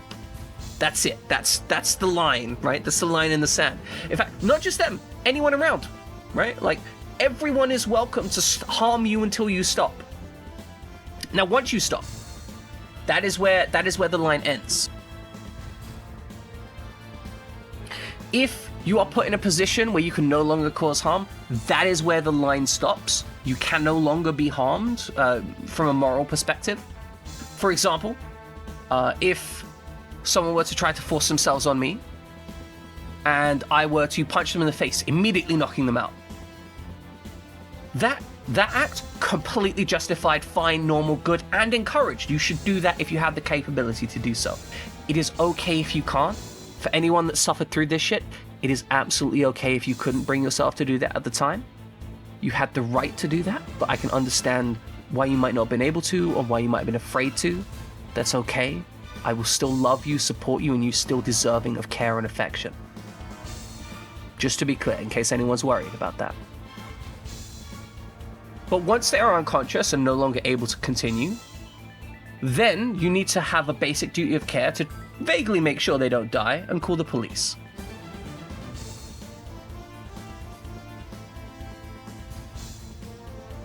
It's true, we play fun games and we radicalize them.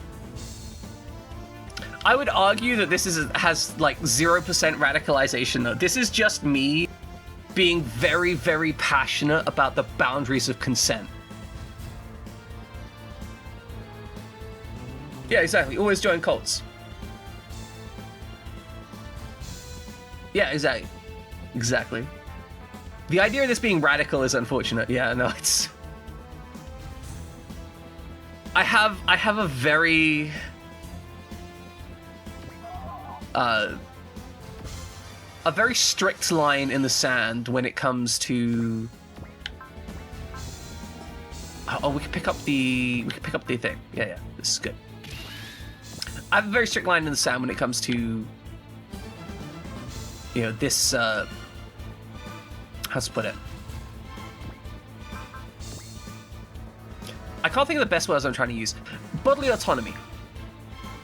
Yeah, you can all go worship Nyx. I support you worshipping Nyx. Like, of all the people, she's definitely worth worshipping, right? Or one of the people worth worshipping. Okay, so I think we're gonna go shoot left on this one. This is gonna fucking annihilate this poor bastard. There will be nothing left.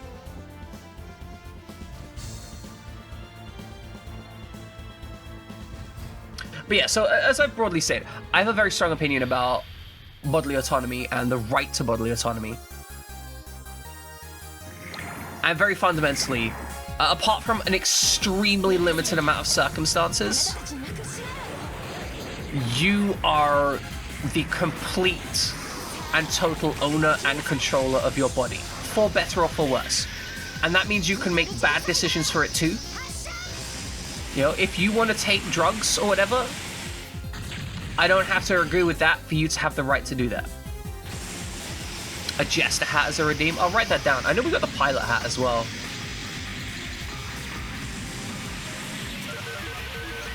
Both those are written down.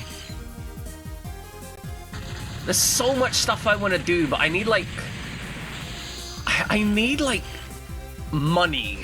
I think that's what it comes. I need money. Clown makeup? Well, that could be fun. Thank you, Christus. Give me a couple more thousand of those, and then if you give me a couple thousand of those, I would have enough money to hire you to create some art for my channel. Thanks, guys. God, I fucking love you. Oh, that's oh, love it. I genuinely love it. I don't know if I've spoken about this, but I actually got a Twitch payout recently. What turn are we on? Okay, we're on turn 4, so we've got turn 5 and 6. Okay, so we're fine. But yeah, I actually got a Twitch payout. I'm almost net neutral. In fact, if we... It's cute, the noise is cute. Alright, Summer Snow, I hope you have a wonderful food that is unstressful and very comfortable.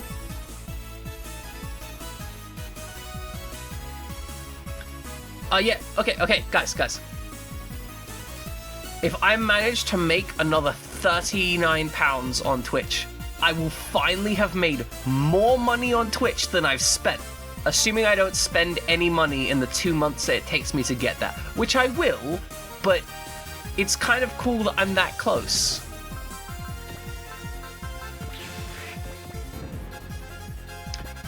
I feel kind of slightly weird talking about money on Twitch, right? But I try and be honest and open about this stuff. I feel like it's weird to talk about money on Twitch, but I feel like it's weirder to try and keep it all secret. I don't actually know the ratio of bits. I think Twitch takes... So I believe that 1 bit is 1 cent, but I get like a... You pay like a premium to buy the bit, something like that. I honestly don't know. I don't pay attention too much to bits.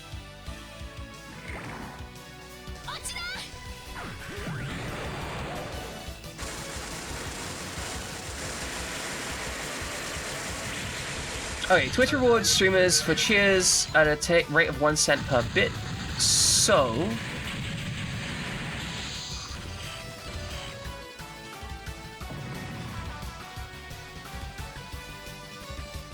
Okay, so if it's 1 cent per bit, a bit costs 400, and you get 300. I think for bits, we actually get like 75% specifically for bits of the money that they put in. I think. I might be wrong on that.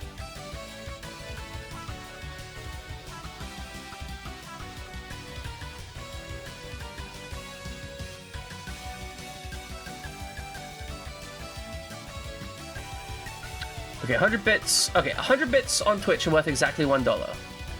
I do think we get more out of bits than subs. Subs, we get 50% nominal.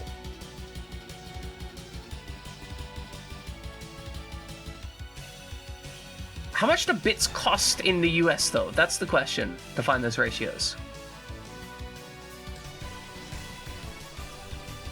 Like, that's the typical amount, though, so I don't know if there's different ratios for different stuff. But as far as I understand, bits...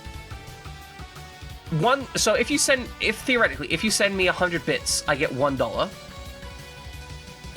But if you... Like, obviously, if you buy 100 bits for $1.50, then that means that I'm getting only, like, $1 of the $1.50, so I'm getting 66%, as an example. So I don't know how much bits cost in the US, but when I looked up, they were like £1.38 for 300 bits, £1.50 for 300 bits. So I'd be getting about 90%, sorry, about 85% of the money that you spent on bits would be going to me, roughly. If that's information you guys are interested in.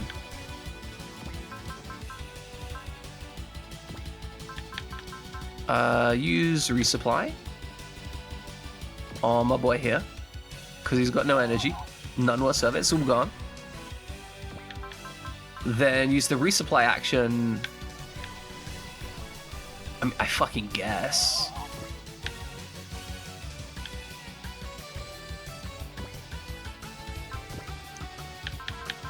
Gigawipe actually got range.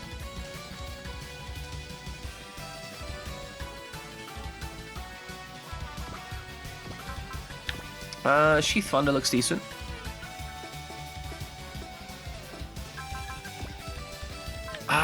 Can we love?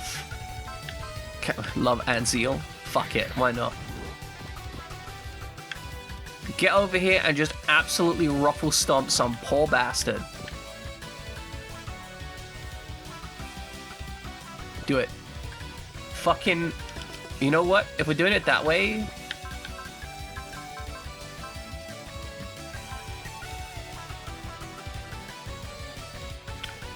yeah, give her some gain. Oh, right, it's already in effect because of the thing. We need gain on the next turn. I'm an idiot. It's fine. I'm an idiot. It's normal.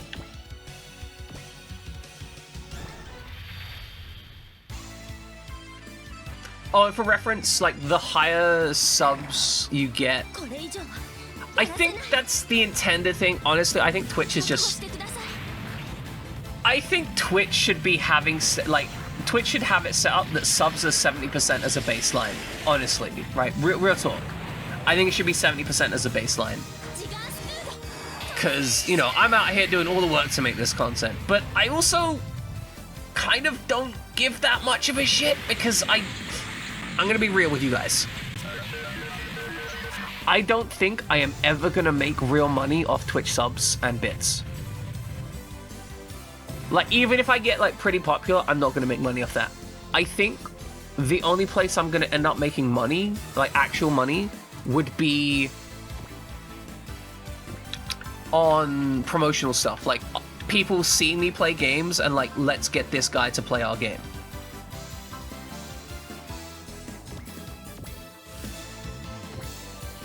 And that generally only happens when you get, like, actual serious big stuff, right? Feet finder, yeah. Gotta advertise those feet. I could be a talent scout for feet pictures. I do get sent them. I'm gonna say, I would argue that I've probably got more feet pictures than anyone else in this stream. Like, from my viewers. Probably. I don't know for certain. There's possibly an outlier. But I've gotten 1 foot picture. And that's probably more than the average. I feel like that's significantly more than the average. I feel like the average is like 0.01 type thing.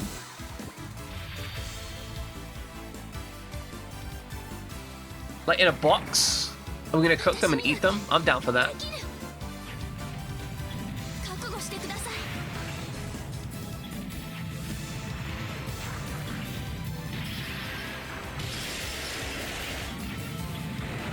No, we're talking like intentional feet pictures, right? We're talking like, hey, these are my feet, like, if that's your kink type thing, right? Like, it's intended to be like, the feet are the focus, right?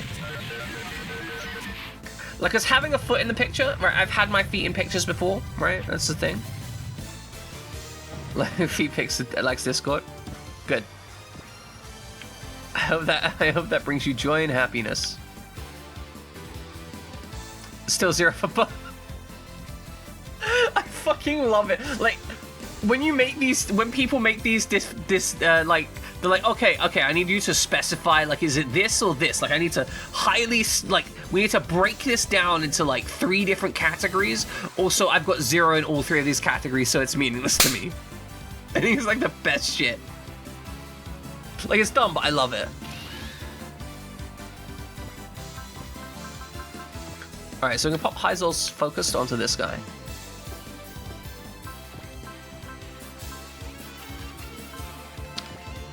We can hit the Val. I think Valor's the right choice. Well, actually, if we hit the Valor Snipe.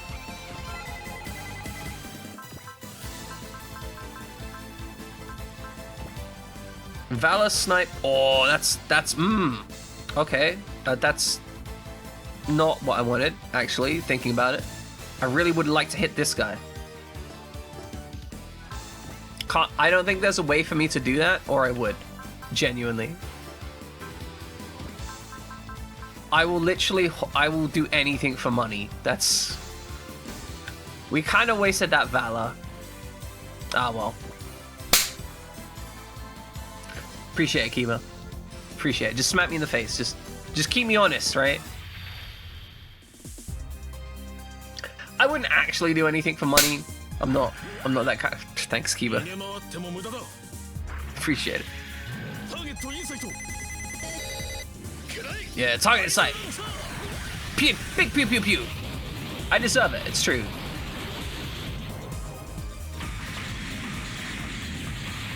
But yeah, I wouldn't do anything for money, but I would do quite a lot for money. I'm actually... Like, I have no problem with being entertaining for money. I'm not ashamed to admit that, right? I feel like sometimes it can get a little weird when streamers are like, oh no, I'm definitely not doing any of this for any financial thing. It's just like, well, I mean, you kind of definitely are, though. Like, you 100% are here for the money. Like, that's not a bad thing. You don't have to be ashamed of that, but, like, the money is your objective.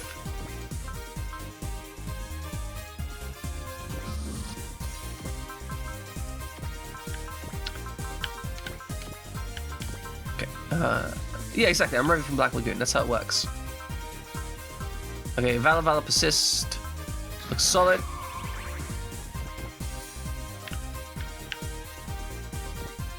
This is actually clean. Do we have 100% hit rates? We do have 100% hit rates. Let us... We shouldn't kill this, but I'm going to make a safe state anyway, because I don't want to kill it just yet.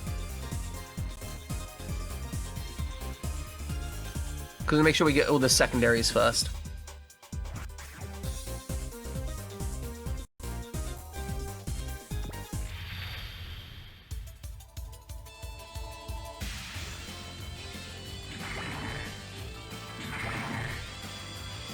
Yeah, I mean, like, in my case, I want to make really good content.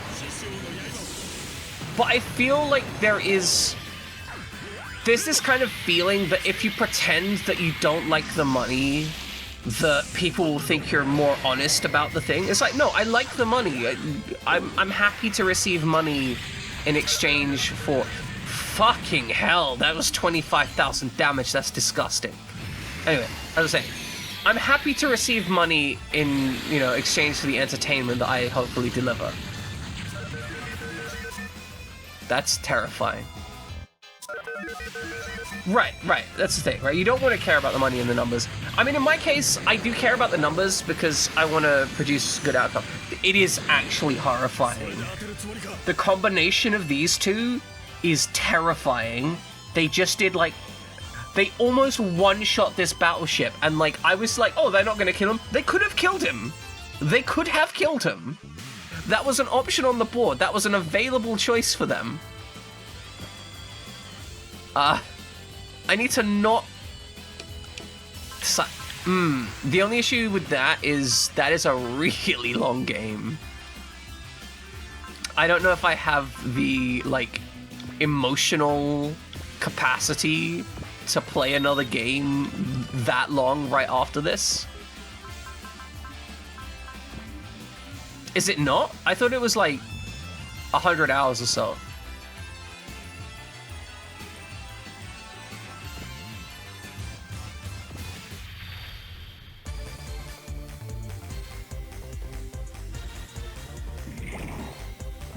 Okay, so there's some variability on the length.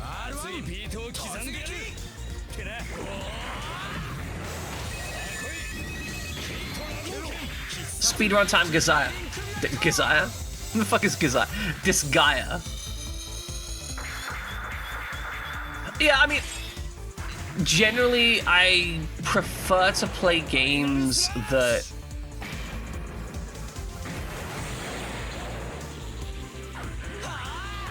Yeah, so here's the thing, right? I think my goal is to just get through the main story and have fun with that. I'm not actually for really trying to, like, grind until the game busts itself over my knee, right? That's for other people to do. Busting themselves over my knee, that is. That sounded better in my head. The implication was that, like, I would have someone on my knee while they were experiencing orgasm, but then, like, I realized that just didn't. The joke was there, but I didn't deliver it. Right? You have those moments. There's a joke there that I could have made a horny joke, but I didn't deliver it. I am a pervert, 100%. No shame there. I fully support being kind of perverted, but consensually perverted. Yeah, the delivery facepalm, that was very much like, you know, I had something there, but I just didn't deliver it.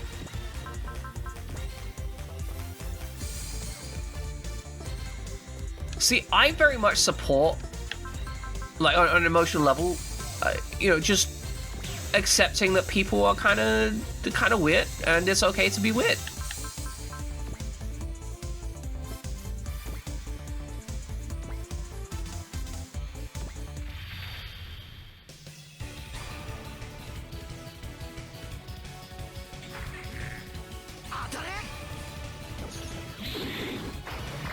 See, a lot of people are talking about the mechanics of Disgaea, but I'm not, like, that isn't for me, right? Like, so mechanics can be fun, but a lot of the time I care more about the narrative in those kind of games. Also, welcome, Mr. Cookies, hope you're doing well. Actual real damage from Misaki for once. Real value. Okay, so it does have narrative. It's not just a number crunching simulator.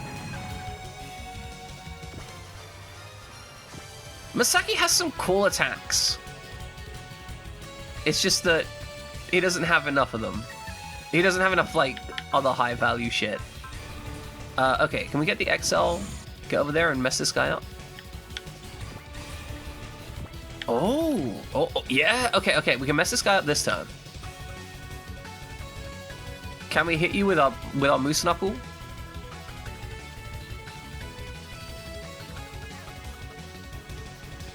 I mean, I think nobody can claim what usual sexual preference is. However, I can definitely claim that my sexual preferences are very unusual.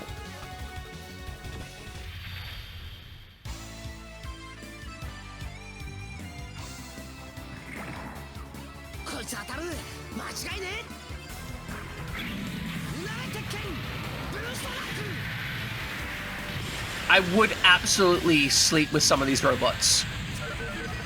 And Fasty, oh, Fasty, my one true love.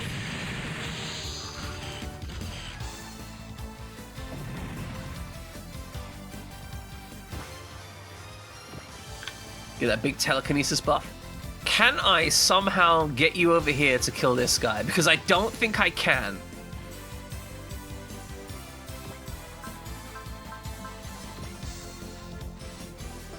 Do you have charge? You don't have charge, do you?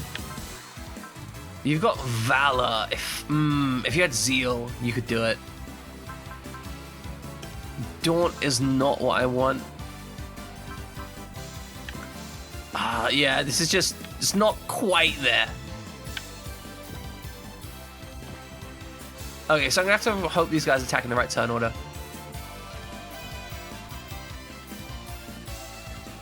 You don't, no, I don't want my preference normalized. I take pride in being a fucking weirdo. Stop disrespecting my weirdness. Let me be weird. God damn it. Guy trying to push that healthy narrative. See, I think the differential is, right, I'm fine with being unusual, but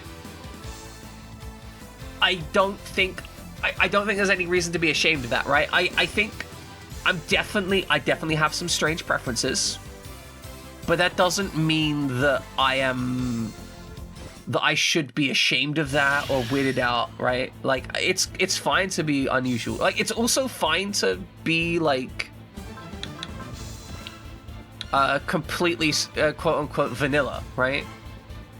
I don't really like using the phrase vanilla because it doesn't really mean what people think it means. That's the issue. But anyway.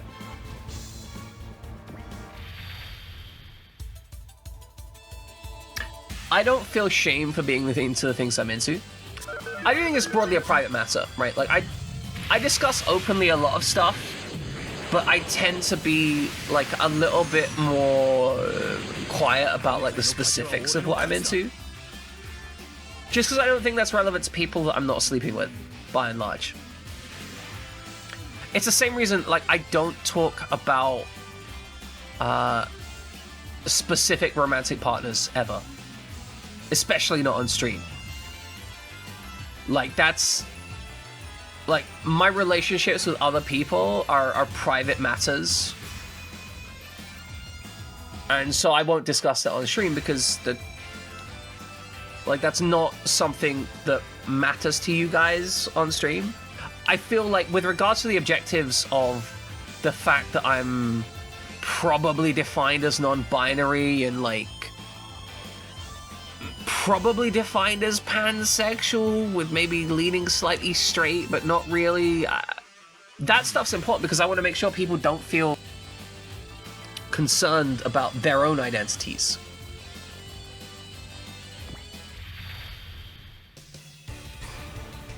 You know, I want people to be able to go through life and be like, oh yeah, no, hopefully this person that I know on the internet that I respect, you know, he's been through this shit. He's been through, you know, I've been through sexual trauma. I've been through violence. I've been through abuse, and I've come out the other side, and I'm just who I am, and I'm not ashamed of that. And I want other people to be able to go through that as well. I want other people that maybe feel shame, feel upset about, you know, stuff like, oh, they had some shit happen to them, right? They had some bad shit happen in their life, and they don't know if they should, like, hold themselves at fault for it. Well, I don't think they need to hold themselves at fault for it. I think that they deserve to be loved and cared about regardless, and I think it's important to put that out there. You know? And I know the whole role model thing, I don't necessarily... I didn't have very many role models growing up. I kind of built myself to be the... I changed myself and built myself to try and be the best self that I could be from my own experiences. Like, basically, I went and looked through and I was like, okay, here's all this bad shit that bad people did to me. I want to be the opposite of them. And that's what I've tried to be in life. And so that's part of the reason why I talk about dark stuff from time to time, whatever. And all that shit. Because I want other people to feel safe with themselves. Like, you know, maybe that's egotistical, but fuck it. Sometimes you gotta be pretentious and egotistical to get shit done. And who knows? Maybe it helps someone out there.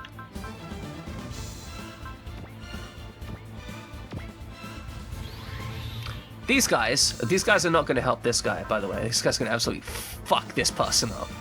He's got 2,000 HP. I'm planning to do 40,000 damage. If I can get away doing 40,000 damage, I will do 40,000 damage to this poor bastard.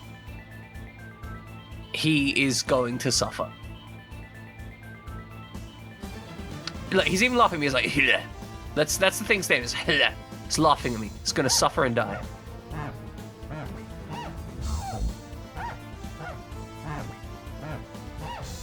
Appreciate it, the cookies. It's done for. It's screwed. There will be nothing left. It shall be but dust and ashes. Oh, I like that the Armor Lion and the Old Tyson actually look kind of the same. They've got like a very similar structural vibe.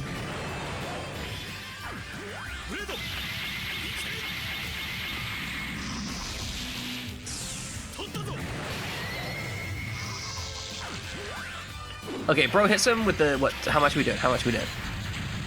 25,500 damage. New record. And we're gonna follow that up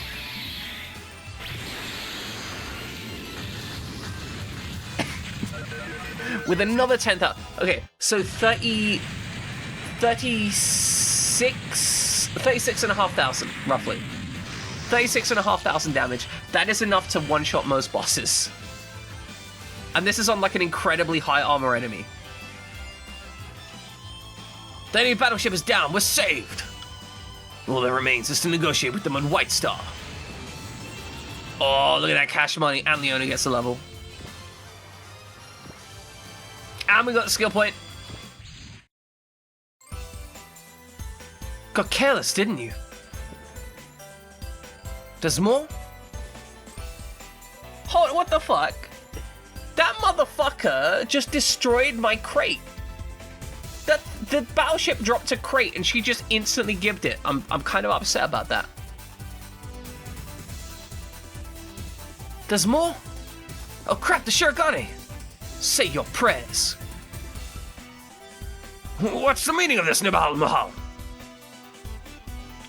Chairman, I can't find him anywhere. What? Damn it, you set us up, Nibal. You'll pay for the crime of throwing the Earth sphere into chaos. Must have been a TF2 crate, absolutely. With your lives! What? Why? Curse you, Nibal. How dare you do this to me? She just poked it a bit. And with that, the stage is set. Hagane, here you custom, until we meet again. Nepal's just like, not my problem. Goodness, the Antarctic Summit was one thing, but this went far beyond mere theatrics. I was hardly expecting that out of them. All my hard work has literally gone up in smoke. Oh, so it goes. I'll admit the great details of my report to the homeland. I'll just have to leave surveillance of this planet in the hands of those pitiful vagrants for the time being. We obtained 1 cartridge. Cool. How's the damage to the Shirogane looking? The hostile attacked to a pinpoint accuracy. Only the primary bridge was destroyed. The other blocks barely sustained damage. Alright, Caps. Hope you have a good time.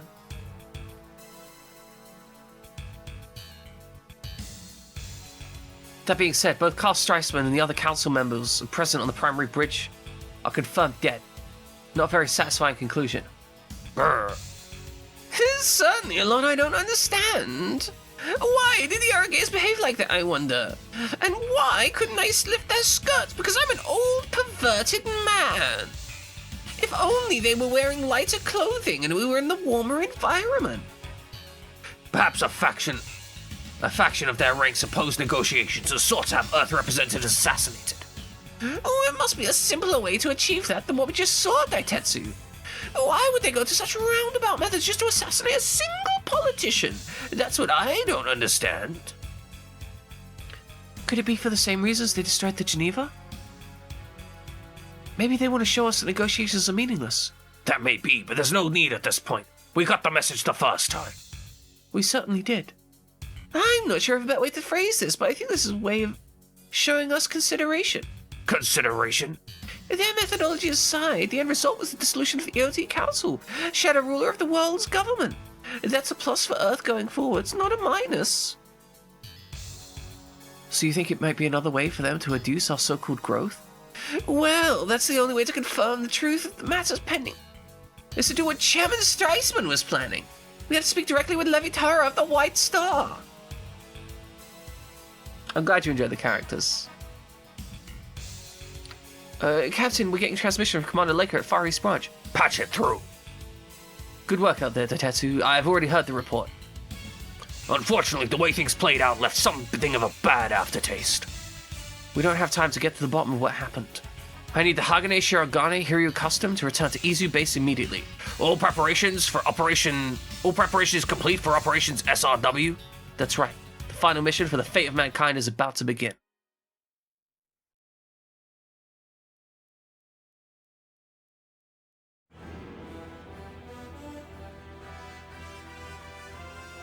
You successfully rid the Earth of its old blood. Excellent work, Valletta. Milady? What are the Earthlings currently up to? They're preparing to stage an assault on Nevi'im, with the candidates of the Gibol making up the core of their forces. We can expect an attack before the end of the grace period. Oh, I grew curious of the ensembles you and Ingram selected. I wish to see them myself. You have a more important role to play, controlling the Judecca, the very heart of the Nevi'im. Please allow us to handle the trivialities. Your concern is unnecessary. What could possibly warrant the activation of the Judecca? Nothing.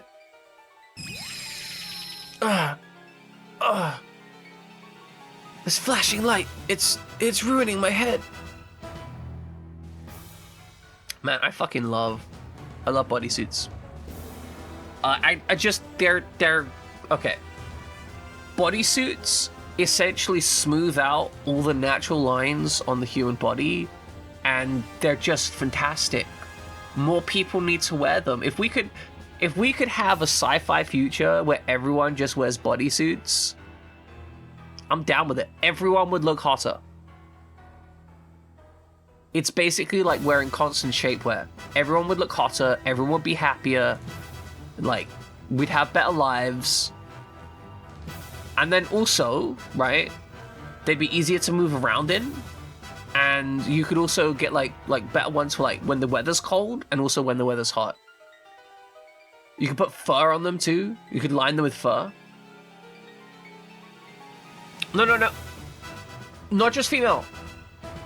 All body types are hotter in bodysuits. Thermal bodywear, cooling bodywear, compression fit bodywear. Like, we could get it squared away for everyone.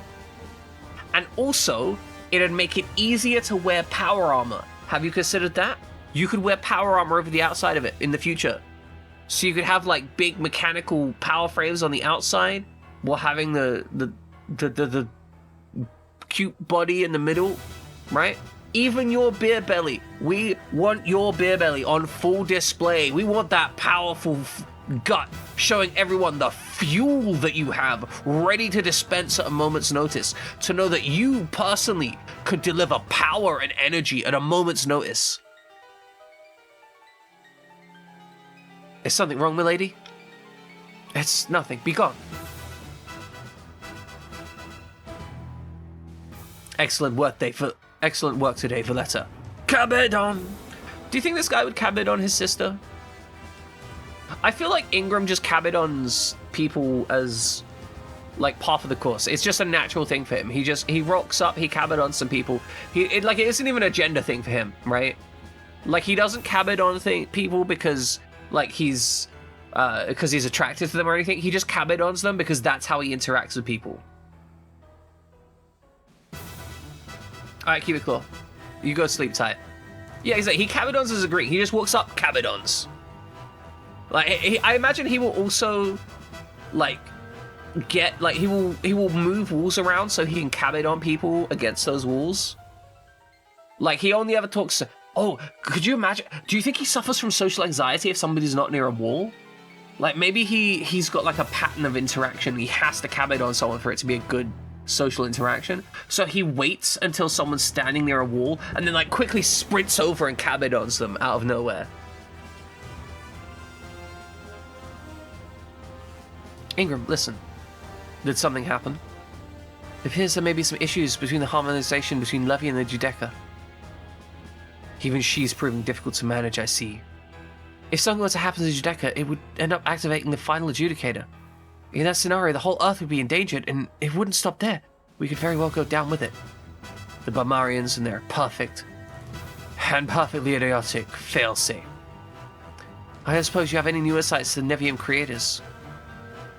Oh, so the Nevi'im is not... So it's like an external thing then. Okay, so this is not their giant ball, it's somebody else's balls that they're playing with. None. I can't disengage the protections beside the name Balmar itself. The operation plans and a few other associated details, it's all unclear. All those chambers, we're only the Balshims. It just doesn't add up. If we succeed here, we may just get answers. Answers about the holes in my memory and the creators of this orb, the Balmar. That's what I'm choosing to believe anyway. Ingram, do you remember the first true mission you gave me? What are you talking about? I'm your double, and you're flesh and blood. Oh, so it's not even his sister, like she's his clone? That's right. which is why I'm going to carry out the duty I've been given, no matter what. Ingram is just surrounding himself with women who devote himself to him regardless. Because first he did this with Aya, where he put her in a high control relationship, and now he's putting this girl in a high control relationship. By the way, I learned a new phrase recently, and I think it's a fantastic phrase. High control group. So, we were talking about cults earlier, right? Joining cults. The reason that language is kind of difficult to use is because you can call anything a cult really easily. And, I mean, for example, Catholicism and Protestantism, and that they're all cults. I know some people disagree with the terminology, but that is an accurate word of the word cult because it means like a specific doctrinal collection of a religion, right? That makes a cult. And a lot of the early things that we started calling cults in terms of like an insulting and degrading term were like parts, like a collection of a religion, a collection of doctrine of a religion that was like fragmented, and we started calling them cults, and they end up with like the negative thing. But I learned a new phrase here, and it's called a high control group. And this is a useful phrase, right? Because if you call something a cult, then they automatically assume there's like a religious thing, and they might be able to argue it from like a religious standpoint or whatever. But if you call it a high control group, it's a more accurate term, and there's no way to argue against it. For example, Scientology, right? Most people call Scientology a cult. Some people would argue that it's not because it's based on science, or it has to do with a spiritual being, or it's an educational thing. Call it a high control group, they can't argue. Is it a high control group? Well, does it excise large amounts of control over a person's life and try to, you know, exert that control to maintain them within the group? Yes, it's a high control group. They're trying to control people's lives and keep them staying in the group. So, for those of you who like to discuss cults from time to time, high control group, it's a word you can use. I'm gonna give that one out to you for free. Beam coat, solar panel, large generator, beam sword, photon rifle.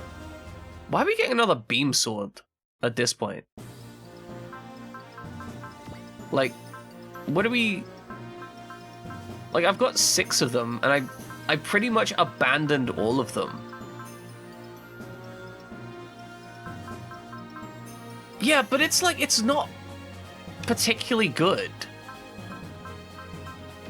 Like, get me another rush saber, sure. Like, another rush saber, I could see a use case for this, right? Because there's certain mechs that could benefit from a rush saber. Most of my mechs don't need one, but it's not a bad shout. But like, that 1-2 range is just very high value. You know, I realize that my Grunksty boy here has had 0 upgrades. But the thing is, okay, let's say a theory: 0 upgrades difficulty, right? We go to the arsenal. We pick up the beam sword. 2,700 damage, sure, but like, at this point, the rush saber's still objectively better. Like, I don't...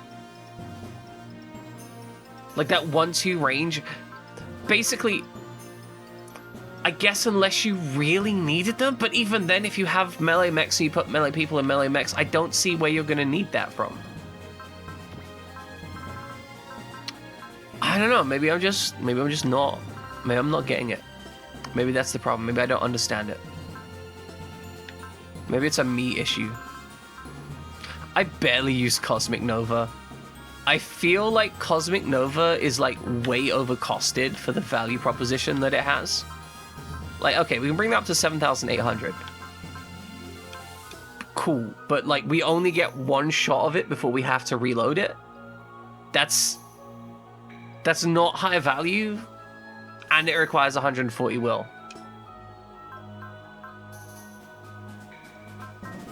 Yeah, like, that's kind of the thing, right? We massively stack this up and do this. It's a rarity to care about Nintendo Mii's anyway. It's true. Don't care about your Nintendo Mii's. I have no idea what the fuck that's a reference to, but I'm assuming you're on board for it.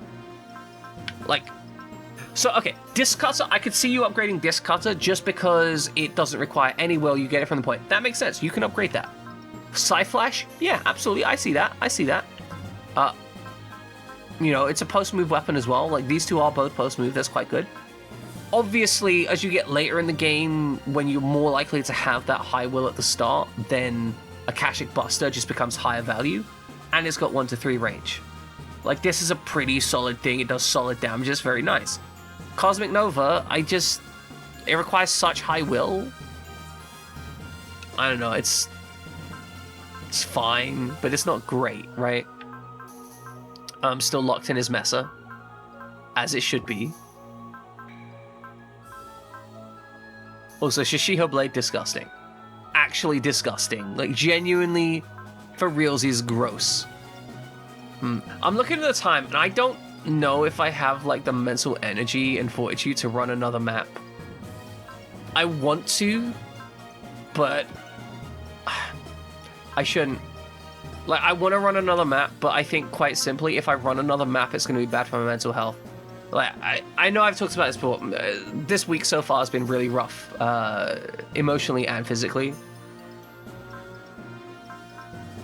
I think that running a shorter stream today, running at 4 hours-ish, is probably the smarter decision than trying to force myself into doing more, right? Because I think if I try and force myself to do more, I'm gonna just end up hurting myself, right? And self-care is important. I kind of want to give her just a massive upgrade. I'm kind of like, the Gigabyte Blaster is actually kind of high value, genuinely. Because you could make her an artillery piece, but like it's a melee unit, but you could make it an artillery piece. I genuinely, just as a side note, I love that Super Robot Wars gives you these options on so many of these mechs. If I wanted to turn the Gigan Skundo into an artillery piece, it has the tools to do that, right? Like, I could max that out, and it could be an artillery piece for me. It could absolutely zap stuff and be solid. It has a high energy cost, but so does absolutely everything on the Gigan Skundo. Like, let's be honest here. Nothing on this thing is cheap. I love that so many of the mechs give you that option. Like, there's some that are, you know, this is a melee mech, right? Oh, exactly. You go to the bathroom drunk, and it's just like, oh, you know what it is? Guys are gonna know what this is like. When you wake up and at like way too early in the morning, and it's still dark out, and you go to pee, and you're like half asleep, and you start peeing, but like, you know, it's way too early in the morning, and everything's kind of gross, and you still need a shower, and it just comes out like a fucking shotgun, and you're just like, oh, what the fuck is this? It's just disgusting. That's what it's like. That's what the Gigabyte Blaster, right? And also, you're like barely conscious, so you've got no sense of accuracy. Honestly, there's a reason why in the mornings you should just sit down. Like, if you don't, I've done that more than once where I've just been too tired in the mornings. So I'm like, I don't know what's happening. I'm just gonna sit on the toilet and take a nap. And that's my morning today. I'm just taking a nap. Exactly, the dam broke down, yeah. I'm gonna sit on the toilet, whatever happens, I'm taking a nap while it happens, right? I'll wake up in like 5 minutes. Like, I'll wake up in like 5-10 minutes, clean up, take a shower, and then I'll be ready for the day. I love that they just have this final beam here. All these weapons are good, and I love that it's a beam that's a melee weapon. Like, this is fucking disgusting. Like, the fact that this thing can be a melee laser is insane. I don't know how they make a 7-range laser and call it a melee weapon. I love it, but I don't know how they do it, right? But I mean, like even here, you could take this and make this an artillery unit, right? Like 7 range is enough that you could build this into a sniper counter sniper type situation. Again, high energy cost, but that's a resolvable problem.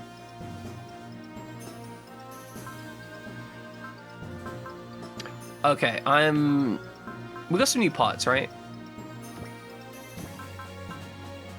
I don't know if it's anything good. Okay, we got a large generator. Oh, we got another solar panel, right?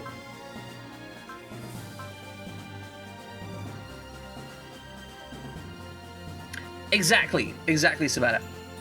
I feel like, as I said, there are some mechs that are clearly intended to be a certain way, okay? That's fine. Like this R1 to R3 situation, like, Ryusei's a melee guy. If you gear him up for range, he's not really gonna be doing it, right? Like, your man here... I mean, even then, right? Like, if we... Where are we? Okay, yeah, no, he's a melee dude. But... if we really wanted to... We could just equip him with the graviton gun and give him some energy backup, and he could do it, right? We could run him as a ranged unit if we wanted to. It would not be smart, but we could run it as a ranged unit. It's clearly meant to be a melee weapon, but melee unit, but still.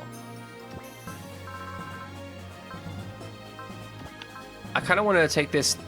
I could max out this T-Link knuckle. I might do it.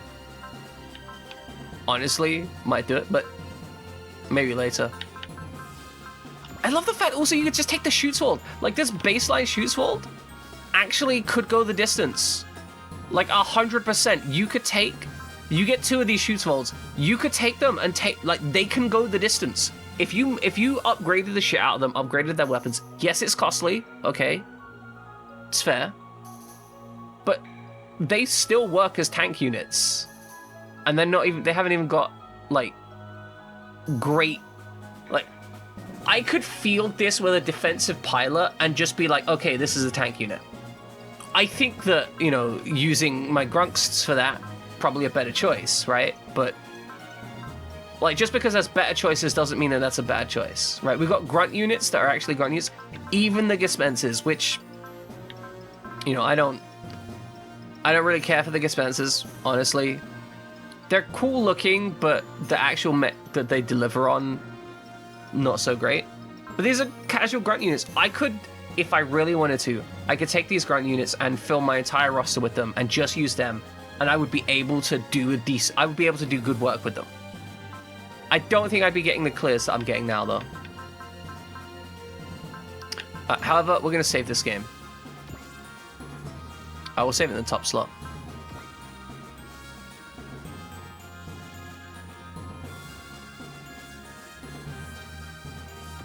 Alright, ladies and gentlemen, I know it's a little bit earlier than usual. Normally we play for like another hour or two, but I gotta take care of my mind space. Caring for the self is important. Okay. We're gonna read out to Fried Jammin.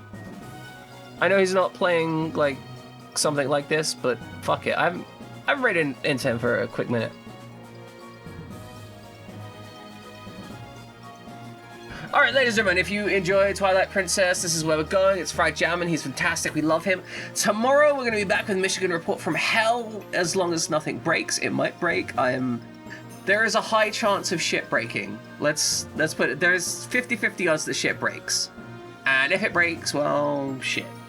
I have had that happen before. I did start, like, I think it was, like, a game that I was going to play called, like, 10,000 Bullets. And I played the first 5 minutes. It seemed fine. I started it for the stream, and it crashed every 30 seconds. It was unplayable. But okay, ladies and gentlemen, we're back Friday with... Monday is not D&D. There's been scheduling issues. Shit's happened. We're not stressed about it, but there are scheduling issues, so we can't do D&D Monday. I will let you guys know when the next D&D stream is. The moment we get a date, I will let you guys know. Aside from that, No, I think we're all squared up and ready to go. Guys, have a wonderful day. Get the fuck out of here and spam fried jam and some eggs.